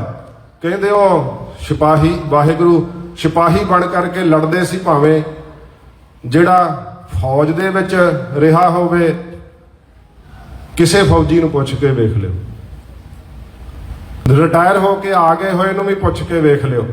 ਕਹਿੰਦੇ ਇੱਥੇ ਕਾਹਦੀ ਜ਼ਿੰਦਗੀ, ਘਰ 'ਚ ਹੁਣ ਪਤਾ ਨਹੀਂ ਹਾਰਟ ਅਟੈਕ ਹੋ ਕੇ ਮਰ ਜਾਈਏ, ਸ਼ੂਗਰ ਨਾਲ ਮਰ ਜਾਈਏ, ਪਰ ਕਿਤੇ ਦੇਸ਼ ਵਾਸਤੇ ਹੀ ਫੌਜ 'ਚ ਰਹਿੰਦਿਆਂ ਗੋਲੀ ਵੱਜ ਜਾਂਦੀ ਤੇ ਸ਼ਹੀਦਾਂ 'ਚ ਨਾਮ ਲਿਖਿਆ ਜਾਣਾ ਸੀ। ਜਿਹੜਾ ਘੱਲੂਘਾਰਾ ਹੋਇਆ ਨਾ, ਉਸ ਘੱਲੂਘਾਰੇ ਵਿੱਚੋਂ ਜਿਨ੍ਹਾਂ ਨੇ ਉਦੋਂ ਇਹ ਸਮਝਿਆ ਕਿ ਅਸੀਂ ਆਪਣੀ ਜਾਨ ਬਚਾ ਲਈ ਹੈ, ਅੱਜ ਦੀ ਤਰੀਕ ਵਿੱਚ ਉਹ ਕਹਿੰਦੇ ਆ ਕਿ ਬਹੁਤ ਗਲਤ ਕੀਤਾ। ਜੇ ਉੱਥੇ ਸ਼ਹੀਦ ਹੋ ਜਾਂਦੇ, ਅੱਜ ਕੌਮ ਸਾਨੂੰ ਵੀ ਯਾਦ ਕਰਦੀ। ਤੇ ਇਹ ਸ਼ਹਾਦਤ ਦਾ ਸ਼ੌਂਕ ਬਾਣੀ ਨਾਲ ਜਾਗਦਾ ਹੈ, ਸੇਵਾ ਨਾਲ ਜਾਗਦਾ ਹੈ, ਸਿਮਰਨ ਨਾਲ ਜਾਗਦਾ ਹੈ। ਨਹੀਂ ਤੇ ਮੌਕੇ ਤੇ ਮਨੁੱਖ ਨਿਰਣਾ ਨਹੀਂ ਕਰ ਪਾਉਂਦਾ, ਪ੍ਰਾਣਾਂ ਨਾਲ ਪ੍ਰੀਤ ਕਰ ਬੈਠਦਾ ਹੈ, ਦੇਹ ਨਾਲ ਮੋਹ ਕਰ ਬੈਠਦਾ ਹੈ ਤੇ ਜ਼ਿੰਦਗੀ ਦੀ ਬਾਜੀ ਹਾਰ ਜਾਂਦਾ ਹੈ। ਸਤਿਗੁਰਾਂ ਜੀ ਨੇ ਸਾਨੂੰ ਇਹੋ ਜਿਹਾ ਮਾਰਗ ਦਰਸਾਇਆ ਹੈ। ਲਾਹੌਰ ਤੁਰਨ ਵੇਲੇ ਗੁਰੂ ਅਰਜਨ ਦੇਵ ਸੱਚੇ ਪਾਤਸ਼ਾਹ ਜੀ ਨੂੰ ਕੀ ਨਹੀਂ ਸੀ ਪਤਾ ਕਿ ਲਾਹੌਰ ਕੀ ਹੋਣਾ ਹੈ। ਮਹਾਰਾਜ ਗੁਰੂ ਹਰਗੋਬਿੰਦ ਸਾਹਿਬ ਨੂੰ ਗੁਰਿਆਈ ਦੀ ਰਸਮ ਕਰਕੇ ਤੁਰੇ ਅੰਮ੍ਰਿਤਸਰ ਸਾਹਿਬ ਤੋਂ, ਤੇ ਅੰਤਮ ਉਪਦੇਸ਼ ਸਭ ਨੂੰ ਸਿੱਖਿਆਵਾਂ ਦੇ ਕੇ ਤੁਰੇ ਆ ਮਹਾਰਾਜ, ਜ਼ਿੰਮੇਵਾਰੀਆਂ ਸਮਝਾ ਕੇ ਤੁਰੇ ਆ। ਆਖਿਆ ਬਾਬਾ ਬੁੱਢਾ ਸਾਹਿਬ ਜੀ, ਅਸਾਂ ਹੁਣ ਸਰੀਰ ਕਰਕੇ ਨਹੀਂ ਆਉਣਾ, ਤੇ ਜਦੋਂ ਸਾਡੇ ਸ਼ਹਾਦਤ ਦੀ ਖਬਰ ਸੁਣੋ, ਵੱਡਾ ਦੀਵਾਨ ਸਜਾ ਕੇ ਸਾਡੇ ਸਾਹਿਬਜ਼ਾਦੇ ਨੂੰ ਗੁਰਤਾ ਦੀ ਰਸਮ ਕਰ ਦੇਣੀ, ਅਜੇ ਗੁਪਤ ਰੱਖਣਾ। ਕਿਉਂਕਿ ਭਾਈ ਗੁਰਦਾਸ ਸਾਹਿਬ ਤੇ ਬਾਬਾ ਬੁੱਢਾ ਸਾਹਿਬ ਲਾਗੇ ਸੀ ਜਦੋਂ ਮਹਾਰਾਜ ਆਪ ਹੱਥੀਂ ਰਸਮ ਕੀਤੀ ਸਾਰੀ, ਤੇ ਬਾਬਾ ਬੁੱਢਾ ਸਾਹਿਬ ਕੋ ਮਸਤਕ ਤੇ ਤਿਲਕ ਕਢਵਾਇਆ ਸੀ। ਗੁਰੂ ਅਰਜਨ ਦੇਵ ਸੱਚੇ ਪਾਤਸ਼ਾਹ ਜੀ ਮਹਾਰਾਜ ਸਤਿਗੁਰੂ ਜੀ ਲਾਹੌਰ ਆਏ। ਯਾਸਾ ਦੀਆਂ ਸਜ਼ਾਵਾਂ ਆਪਣੇ ਸਰੀਰ ਤੇ ਸਾਰਦਿਆਂ ਹੋਇਆਂ ਗੁਰੂਦੇਵ ਨੇ ਆਪਣੀ ਸ਼ਹਾਦਤ ਦਿੱਤੀ। ਕੱਲ ਦਾ ਦਿਨ ਮਹਾਰਾਜ ਦਾ ਸ਼ਹੀਦੀ ਦਾ ਦਿਨ ਹੈ, ਸੋਮਵਾਰ, ਕੱਲ ਨੂੰ ਮਹਾਰਾਜ ਦਾ ਸ਼ਹੀਦੀ ਗੁਰਪੁਰਬ ਹੈ। ਲਾਹੌਰ ਦੇ ਅੰਦਰ ਉਹ ਲਾਲ ਖੂਹੀ ਦੇ ਨਾਮ ਨਾਲ ਜਾਣੀ ਜਾਂਦੀ ਚੰਦੂ ਦੀ ਹਵੇਲੀ, ਅੱਜ ਉੱਥੇ ਮਹਾਰਾਜ ਜੀ ਦਾ ਪ੍ਰਕਾਸ਼ ਨਹੀਂ ਹੈ। ਡੇਰਾ ਸਾਹਿਬ ਵੀ ਪ੍ਰਕਾਸ਼ ਜਦੋਂ ਦਿਹਾੜਾ ਹੋਵੇ ਉਦੋਂ ਹੁੰਦਾ ਹੈ। ਮਹਾਰਾਜਾ ਰਣਜੀਤ ਸਿੰਘ ਸਾਹਿਬ ਦਾ ਸਮਾਧਾ ਕੋਲ ਹੈ। ਡੇਰਾ ਸਾਹਿਬ ਗੁਰਦੁਆਰਾ ਸਾਹਿਬ ਸਤਿਗੁਰੂ ਦੀ ਪਵਿੱਤਰ ਯਾਦਗਾਰ, ਜਿੱਥੇ ਮਹਾਰਾਜ ਜੀ ਨੇ ਚੌਂਕੜਾ ਲਾ ਕੇ ਸ੍ਰੀ ਜਪਜੀ ਸਾਹਿਬ ਦਾ ਪਾਠ ਕਰਕੇ ਮਹਾਰਾਜ ਜੀ ਨੇ ਸ਼ਹਾਦਤ ਦੇ ਦਿੱਤੀ ਸੀ। ਜਿੱਥੇ ਚੰਦੂ ਦੀ ਹਵੇਲੀ ਸੀ, ਜਿੱਥੇ ਯਾਸਾ ਦੀਆਂ ਸਜ਼ਾਵਾਂ ਮਹਾਰਾਜ ਨੇ ਸਹੀਆਂ, ਉਹਦਾ ਨਾਮ ਲਾਲ ਖੂਹੀ ਨਾਲ ਚੇਤੇ ਕਰਦੇ। ਉੱਥੇ ਦੇਸ਼ ਦੀ ਵੰਡ ਤੋਂ ਪਹਿਲਾਂ ਪ੍ਰਕਾਸ਼ ਹੁੰਦਾ ਸੀ ਗੁਰੂ ਗ੍ਰੰਥ ਸਾਹਿਬ ਜੀ ਮਹਾਰਾਜ ਦਾ। ਤੇ ਸਤ ਸੰਗਤ ਜੀ, ਮੈਂ ਸਮਾਪਤੀ ਕਰਾਂ, ਕਿਉਂਕਿ 1 ਵਜੇ ਤੱਕ ਮੈਂ ਬਚਨ ਕੀਤਾ ਸੀ। ਭਾਵੇਂ ਕਿ ਕਥਾ ਕਰਦਿਆਂ ਵੇਗ ਦੇ ਵਿੱਚ 10-15 ਮਿੰਟ ਮੇਥੋਂ ਵੱਧ ਲੱਗ ਜਾਂਦੇ, ਪਰ ਸਰੀਰ ਨਹੀਂ ਆਗਿਆ ਮੰਨਦਾ। ਇਸ ਕਰਕੇ ਮੈਂ ਪਹਿਲਾਂ ਬੇਨਤੀ ਕੀਤੀ ਸੀ ਕਿ ਮੇਰੇ ਕੋਲ ਜ਼ਿਆਦਾ ਸਮਾਂ ਕਥਾ ਨਹੀਂ ਕੀਤੀ ਜਾਣੀ। ਭਾਵੇਂ ਕਿ ਚੇਤਾ ਵਿਸਰ ਜਾਂਦਾ, ਭੁੱਲ ਜਾਂਦਾ ਜਦੋਂ ਕਥਾ ਦੇ ਵਿੱਚ ਲੱਗ ਜਾਈਏ। ਸੱਚੇ ਪਾਤਸ਼ਾਹ ਜੀ ਮਹਾਰਾਜ ਸਾਡੀ ਬਿਰਤੀ ਸਰੀਰ ਤੋਂ ਲਾਂਭੇ ਕਰ ਦਿੰਦੇ ਆ, ਜੇ ਕਰਕੇ ਸ਼ਬਦ ਵਿੱਚ ਇੱਕਮਿਕ ਹੋਈਏ। ਪਤਾ ਹੀ ਨਹੀਂ ਲੱਗਦਾ ਕਦੋਂ ਸੁਰਤ ਇੱਕਮਿਕ ਹੋਣ ਲੱਗ ਪੈਂਦੀ ਹੈ, ਜੇ ਕਰਕੇ ਸਮਾਂ ਤਾਂ ਦਈਏ ਸਿਮਰਨ ਕਰਨ ਨੂੰ, ਬਾਣੀ ਦਾ ਨਿਤਨੇਮ ਤਾਂ ਵਧਾਈਏ। ਤੇ ਜੇ ਕਰਕੇ ਉਹੋ ਜਿਹੀਆਂ ਜਿੱਥੋਂ ਈਰਖਾ ਦਾ ਪ੍ਰਸਾਦ ਮਿਲਦਾ ਉੱਥੋਂ ਪਾਸੇ ਹਟ ਜਾਓ। ਜਿੱਥੇ ਕੋਈ ਵੈਰ ਵਿਰੋਧ ਸਿੱਖਾਂ ਵਿੱਚ ਝਗੜੇ ਦਾ ਕਾਰਨ ਬਣਦੇ ਆ, ਉੱਥੋਂ ਪਰਾਂ ਹਟ ਜਾਓ। ਬੰਦਗੀ ਕਰੋ, ਨਾਮ ਜਪੋ, ਸੰਗਤ ਸਹੀ ਮਾਇਨਿਆਂ 'ਚ ਕਰੋ। ਇਕੱਠ ਨੂੰ ਸੰਗਤ ਨਹੀਂ ਕਹਿੰਦੇ, ਸੰਗਤ ਉਹਨੂੰ ਕਹਿੰਦੇ ਆ ਜਿੱਥੋਂ ਸਤਿਗੁਰੂ ਦੇ ਸ਼ਬਦ ਦਾ ਪ੍ਰਸਾਦ ਮਿਲੇ। ਸਾਨੂੰ ਸੁਰਤ ਕੀਰਤਨ ਵਿੱਚ ਜੁੜਨ ਦੀ ਜਾਚ ਆਵੇ। ਅੱਜ ਦਾ ਦਿਨ ਮੈਂ ਇਸ ਦਿਨ ਤੇ ਕਹਿ ਕੇ ਮੈਂ ਸਮਾਪਤੀ ਕਰਨੀ ਆ। ਧੰਨ ਗੁਰੂ ਹਰਗੋਬਿੰਦ ਸਾਹਿਬ ਸੱਚੇ ਪਾਤਸ਼ਾਹ ਜੀ ਮਹਾਰਾਜ ਜਦੋਂ ਹਜੂਰ ਨੇ ਸ਼ਾਹੀ ਬਾਜ ਪਕੜ ਲਿਆ ਸੀ ਨਾ, ਕਿਉਂਕਿ ਬਾਦਸ਼ਾਹ ਨੇ ਹਕੂਮਤ ਦੇ ਨਸ਼ੇ ਵਿੱਚ ਆ ਕੇ ਸ਼ਾਹਜਹਾਂ ਨੇ ਘੋੜੇ ਖੋਹ ਲਏ ਸੀ। ਸਾਖੀ ਨਹੀਂ ਮੈਂ ਸੁਣਾ ਸਕਾਂਗਾ, ਸਮਾਪਤੀ ਕਰਾਂਗਾ। ਸਤਿਗੁਰੂ ਜੀ ਨੇ ਉੱਡਦਾ ਹੋਇਆ ਬਾਜ ਪਕੜ ਲਿਆ ਸੀ, ਆਪਣੇ ਹੱਥੋਂ ਬਾਜ ਛੱਡ ਕੇ ਮੀਰ ਸ਼ਿਕਾਰੀ ਲੱਭਦੇ ਉੱਥੇ ਆ ਗਏ, ਹਜੂਰ ਨੂੰ ਧਮਕਾਉਣ ਲੱਗੇ। ਤੁਹਾਨੂੰ ਪਤਾ ਹੈ ਬਾਜ ਕਿਹਦਾ ਫੜਿਆ? ਤੁਸੀਂ ਲਾਗੋ ਸਿੱਖ ਕਹਿੰਦੇ ਕਿਹਦਾ ਬਾਜ ਫੜਿਆ?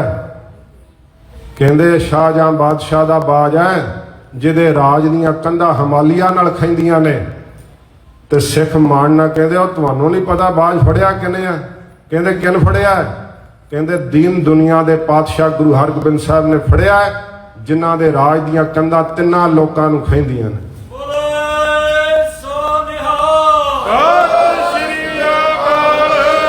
ਇਹ ਕੇਵਲ ਅਸੀਂ ਨਹੀਂ ਕਹਿੰਦੇ, ਭਾਈ ਗੁਰਦਾਸ ਜੀ ਕਹਿੰਦੇ ਆ ਦੀਨ ਦੁਨੀ ਦਾ ਪਾਤਸ਼ਾਹ, ਪਾਤਸ਼ਾਹਾਂ ਪਾਤਸ਼ਾਹ ਅਡੋਲਾ। ਐਸੇ ਦੀਨ ਦੁਨੀਆ ਦੇ ਮਾਲਕ ਗੁਰੂ ਹਰਗੋਬਿੰਦ ਸਾਹਿਬ ਜੀ, ਪਤਾ ਤਾਂ ਸੀਗਾ ਬਾਜ ਫੜਿਆ, ਸਿਰੇ ਤੇ ਹੱਥ ਪਾਈਏ ਤੇ ਅਵੇਸਲੇ ਹੋਈਏ, ਇਹ ਤਾਂ ਕਦੇ ਨਹੀਂ ਹੋ ਸਕਦਾ। ਗੁਰੂ ਹਰਗੋਬਿੰਦ ਸਾਹਿਬ ਨੇ ਆਉਂਦਿਆਂ ਕਿਹਾ ਸਿੱਖੋ ਤਿਆਰੀ ਰੱਖਣੀ ਆ, ਕਿਸੇ ਵੇਲੇ ਵੀ ਯੁੱਧ ਹੋ ਸਕਦਾ ਹੈ। ਜਿਵੇਂ ਹਾਈ ਅਲਰਟ ਨਹੀਂ ਹੁੰਦਾ, ਉਹ ਮਹਾਰਾਜ ਨੇ ਜਾਰੀ ਕਰਤਾ ਸੀ। ਅੱਧੀ ਰਾਤ ਦਾ ਵਕਤ ਸੀ, ਬੀਬੀ ਵੀਰੋ ਜੀ ਦਾ ਵਿਆਹ ਇਹ ਘਰ ਵਿੱਚ ਰੱਖਿਆ ਹੋਇਆ। ਜਦੋਂ ਸ਼ਗਨਾਂ ਦਾ ਸਮਾਂ ਸੀ, ਖੁਸ਼ੀਆਂ ਘਰ ਵਿੱਚ ਹੋ ਰਹੀਆਂ ਸੀ, ਬੜਾ ਇਕੱਠ ਹੋਇਆ ਪਿਆ ਸੀ। ਗੁਰੂ ਸਾਹਿਬ ਦੇ ਕੋਲ ਕੇਵਲ ਸਾਧ ਸੰਗਤ ਜੀ ਉਸ ਸਮੇਂ 1000 ਘੋੜ ਸਵਾਰ ਸੀ, 1000 ਕੇਵਲ। ਤੇ ਮੁਗਲਸ ਖਾਨ 7500 ਸੈਨਾ ਲੈ ਕੇ ਲਾਹੌਰ ਤੋਂ ਉੱਠਿਆ। ਫਿਰ ਅੱਜ ਲੋਹਗੜ੍ਹ ਦੇ ਕਿਲੇ ਦੇ ਉੱਤੇ ਇਹ ਮਹਾ ਘਮਾਸਾਨ ਦਾ ਯੁੱਧ ਹੋਇਆ। ਅੱਜ ਦਾ ਦਿਨ ਇਹਨੂੰ ਫਤਿਹ ਦਿਵਸ ਵਜੋਂ ਮਨਾ ਰਹੇ, ਪਹਿਲੀ ਫਤਿਹ ਪੰਥ ਦੀ। ਗੁਰੂ ਹਰਗੋਬਿੰਦ ਸਾਹਿਬ ਸੱਚੇ ਪਾਤਸ਼ਾਹ ਮਹਾਰਾਜ ਬਰਾਜੇ ਹੋਏ ਸੀ। ਸਤਿਗੁਰੂ ਜੀ 12 ਵਜੇ ਦਾ ਸਮਾਂ, ਅੱਧੀ ਰਾਤ ਦਾ। ਹਜੂਰ ਦੇ ਕੋਲ ਅੰਦਰ ਖਬਰ ਆਈ ਲੋਹਗੜ੍ਹ ਤੋਂ ਕਿ ਮਹਾਰਾਜ ਪ੍ਰਤੀਤ ਹੁੰਦਾ ਹੈ ਕਿ ਮੁਗਲ ਸੈਨਾ ਨੇ ਹਮਲਾ ਕਰ ਦਿੱਤਾ ਹੈ। ਘੋੜਿਆਂ ਦੇ ਹਿਣਕਣ ਦੀ ਆਵਾਜ਼ ਆ ਰਹੀ ਹੈ। ਮੁਗਲਸ ਖਾਨ ਸੋਚਦਾ ਸੀ ਕਿ ਸਵੇਰ ਸਾਰ ਸੁੱਤੇ ਪਏ ਹੋਣੇ ਆ, ਦੱਬ ਲਾਂਗੇ। ਇਹ ਜਰਨਲ ਬਰਾੜ ਦੀ ਕਹੀ ਹੋਈ ਗੱਲ ਹੈ ਕਿਤਾਬ ਵਿੱਚ। ਕਹਿੰਦੇ ਸਾਨੂੰ ਪਤਾ ਸੀ ਕਿ ਟਾਈਮ ਨਾਲ ਸੌਂਦੇ ਆ ਤੇ ਟਾਈਮ ਨਾਲ ਉੱਠਦੇ ਆ, ਤੇ ਰਾਤ ਨੂੰ ਆਪਾਂ 10 ਵਜੇ ਦੇ ਕਰੀਬ ਉਹਨਾਂ ਸਮਾਂ ਚੁਣਿਆ ਸੀ ਹਮਲਾ ਕਰਨ ਦਾ, ਕਿ ਇਹਨਾਂ ਨੇ ਅੰਮ੍ਰਿਤ ਵੇਲੇ ਉੱਠਣਾ ਹੁੰਦਾ ਹੈ, ਇਸ ਕਰਕੇ ਸਮੇਂ ਸਿਰ ਸੌਂਦੇ ਆ। ਪਰ ਇਹਨਾਂ ਨਹੀਂ ਸੀ ਪਤਾ ਕਿ ਉਦੋਂ ਵੀ ਜਾਗਦਿਆਂ ਨੇ ਐਨ ਪੂਰਾ ਜਵਾਬ ਦਿੱਤਾ ਸੀ। ਜਦੋਂ ਹਜੂਰ ਨੂੰ ਖਬਰ ਮਿਲੀ ਸਤਿਗੁਰੂ ਜੀ ਉੱਠੇ ਹੈ, ਮਹਾਰਾਜ ਸੱਚੇ ਪਾਤਸ਼ਾਹ ਜੀ ਨੇ ਆਗਿਆ ਕੀਤੀ ਕਿ 500 ਸਿੱਖ ਇਸ਼ਨਾਨ ਕਰ ਲਓ। ਵੇਖੋ ਜੰਗ ਦੀ ਖਬਰ ਸੁਣੀ ਹੈ ਮਹਾਰਾਜ ਜੀ ਨੇ।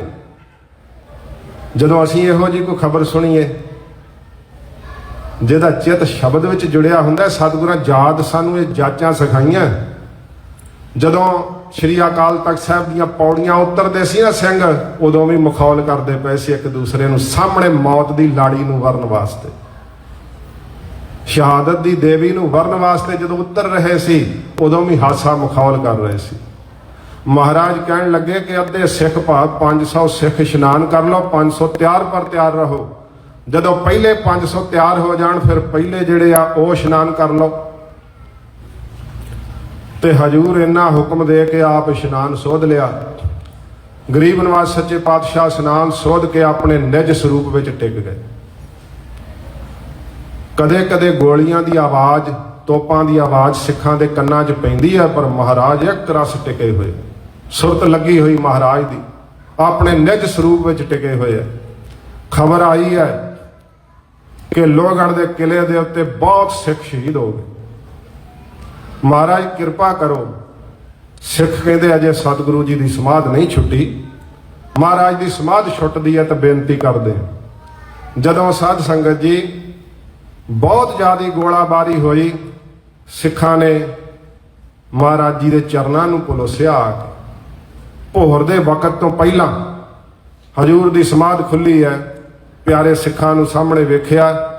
ਮਹਾਰਾਜ ਲੋਹਗੜ੍ਹ ਦੇ ਉੱਤੇ ਸਿੱਖ ਬਹੁਤ ਸ਼ਹੀਦ ਹੋ ਗਏ। ਗਰੀਬ ਨਵਾਜ਼ ਸਤਿਗੁਰੂ ਜੀ ਬੜੇ ਨਿਰਭੈ ਹੋ ਕੇ ਮਹਾਰਾਜ ਦਾ ਦੋਹਾਂ ਸਿੱਖਾਂ ਸੇਵਾਦਾਰਾਂ ਨੇ ਕਮਰ ਕੱਸਾ ਸਜਾਇਆ। ਵੱਡੇ ਮਹਾਰਾਜ ਨੇ ਤੇ ਅੱਗੇ ਖੜਗਾ ਆਪਣੇ ਗਾਤਰੇ ਧਾਰਨ ਕੀਤੇ। ਸ਼ਸਤਰਾਂ ਵਸਤਰਾਂ ਨੂੰ ਧਾਰ ਕੇ ਮਹਾਰਾਜ ਘੋੜੇ ਤੇ ਸਵਾਰ ਹੋਏ। ਆਗਿਆ ਕੀਤੀ ਕਿ ਅੰਮ੍ਰਿਤਸਰ ਸਾਹਿਬ ਘਰ ਨੂੰ ਖਾਲੀ ਕਰ ਦਿਓ। ਸਤਿਗੁਰੂ ਜੀ ਰਾਮਸਰ ਸਾਹਿਬ ਵਾਲੇ ਅਸਥਾਨ ਤੇ ਆ ਗਏ ਤੇ ਲੋਹਗੜ੍ਹ ਦੇ ਕਿਲੇ ਦੇ ਉੱਤੇ ਸਿੱਖਾਂ ਨੇ ਸ਼ਹਾਦਤਾਂ ਪ੍ਰਾਪਤ ਕੀਤੀਆਂ।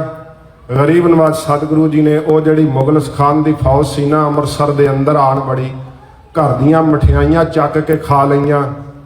ਤੇ ਜਦੋਂ ਸੂਰਜ ਦੀ ਪਹਿਲੀ ਕਿਰਨ ਚੜੀ ਨਾ, ਅਜੇ ਮੁਗਲ ਸਖਾਨ ਸੋਚ ਰਿਹਾ ਸੀ ਗੁਰੂ ਸੀ ਭੱਜ ਗਏ, ਕਿਉਂਕਿ ਹਰ ਕੋਈ ਇਹੀ ਸੋਚਦਾ ਕਿ ਇੱਕ ਪਾਸੇ 7,500, ਇੱਕ ਪਾਸੇ ਕੇਵਲ 1,000 ਗੁਰੂ ਸਾਹਿਬ ਤੇ ਸਿੱਖ ਭੱਜ ਗਏ ਐ।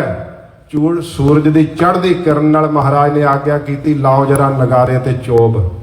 ਜਦੋਂ ਲੱਗੀਆਂ ਨਗਾਰੇ ਤੇ ਚੋਬਾਂ, ਇੱਕਦਮ ਮੰਜਿਆਂ ਤੇ ਪਈ ਹੋਈ ਅਲਸਾਈ ਹੋਈ ਫੌਜ ਉੱਠ ਪਈ। ਜਿੱਥੇ ਅੱਜ ਖਾਲਸਾ ਕਾਲਜ ਹੈ, ਮਹਾਰਾਜ ਗੁਰੂ ਹਰਗੋਬਿੰਦ ਸਾਹਿਬ ਨੇ ਇਸ ਯੁੱਧ ਦੇ ਅੰਦਰ ਸਾਧ ਸੰਗਤ ਜੀ 7,400 ਸਿਪਾਹੀ ਤੇਗ ਦੀ ਧਾਰ ਲੰਘਾਤੇ ਸੀ। ਕੇਵਲ 100 ਬਚਿਆ ਸੀ, ਕੇਵਲ 100। ਉਹ ਵੀ ਤਾਂ ਛੱਡਿਆ ਕਿ ਸ਼ਾਹਜਹਾਨ ਨੂੰ ਖਬਰ ਦੇ ਦੇ ਜਾ ਕੇ। ਅੱਜ ਦਾ ਦਿਨ ਐਡੀ ਵੀਰਤਾ ਨਾਲ ਸਤਿਗੁਰਾਂ ਯੁੱਧ ਕੀਤਾ, ਜਾ ਕੇ ਆਪਣੀ ਸੁਪੁੱਤਰੀ ਬੀਬੀ ਵੀਰੋ ਜੀ ਦਾ ਆਨੰਦ ਕਾਰਜ ਕੀਤਾ। ਅੱਜ ਦਾ ਇਹ ਫਤਿਹ ਦਿਵਸ ਧੰਨ ਸੱਚੇ ਪਾਤਸ਼ਾਹ ਜੀ ਮਹਾਰਾਜ, ਜਿਨ੍ਹਾਂ ਨੇ ਸਾਨੂੰ ਐਸਾ ਨਾਮ ਦਾ ਪ੍ਰਸ਼ਾਦ, ਐਸਾ ਸੂਰਮਤਾਈ ਦਾ ਪ੍ਰਸ਼ਾਦ ਬਖਸ਼ਿਸ਼ ਕੀਤਾ। ਦੋਵੇਂ ਚੀਜ਼ਾਂ ਸਿੱਖ ਦੇ ਜੀਵਨ 'ਚ ਹੋਣੀਆਂ ਚਾਹੀਦੀਆਂ, ਸੰਤਪੁਣਾ ਤੇ ਸਿਪਾਹੀਪੁਣਾ। ਇਹ ਤਾਂ ਹੀ ਸਿੰਘ ਸੰਪੂਰਨ ਹੋ ਸਕਦਾ ਹੈ। ਅੱਜ ਵਿਸ਼ੇਸ਼ ਦਿਹਾੜਾ,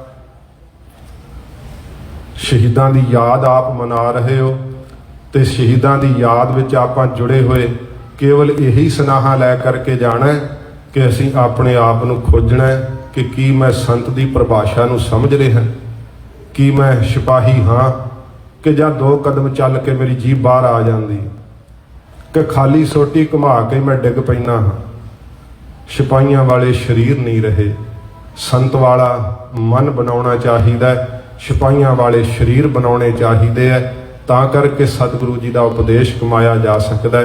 ਹੋਈਆਂ ਬੇਅੰਤ ਭੁੱਲਾਂ ਬਖਸ਼ ਲੈਣੀਆਂ, ਅੱਗੇ ਵਾਸਤੇ ਸਮਤ ਬਖਸ਼ਣੀ। ਵਾਹਿਗੁਰੂ ਜੀ ਕਾ ਖਾਲਸਾ, ਵਾਹਿਗੁਰੂ ਜੀ ਕੀ ਫਤਿਹ। ਬੋਲੇ ਸੋ ਨਿਹਾਲ।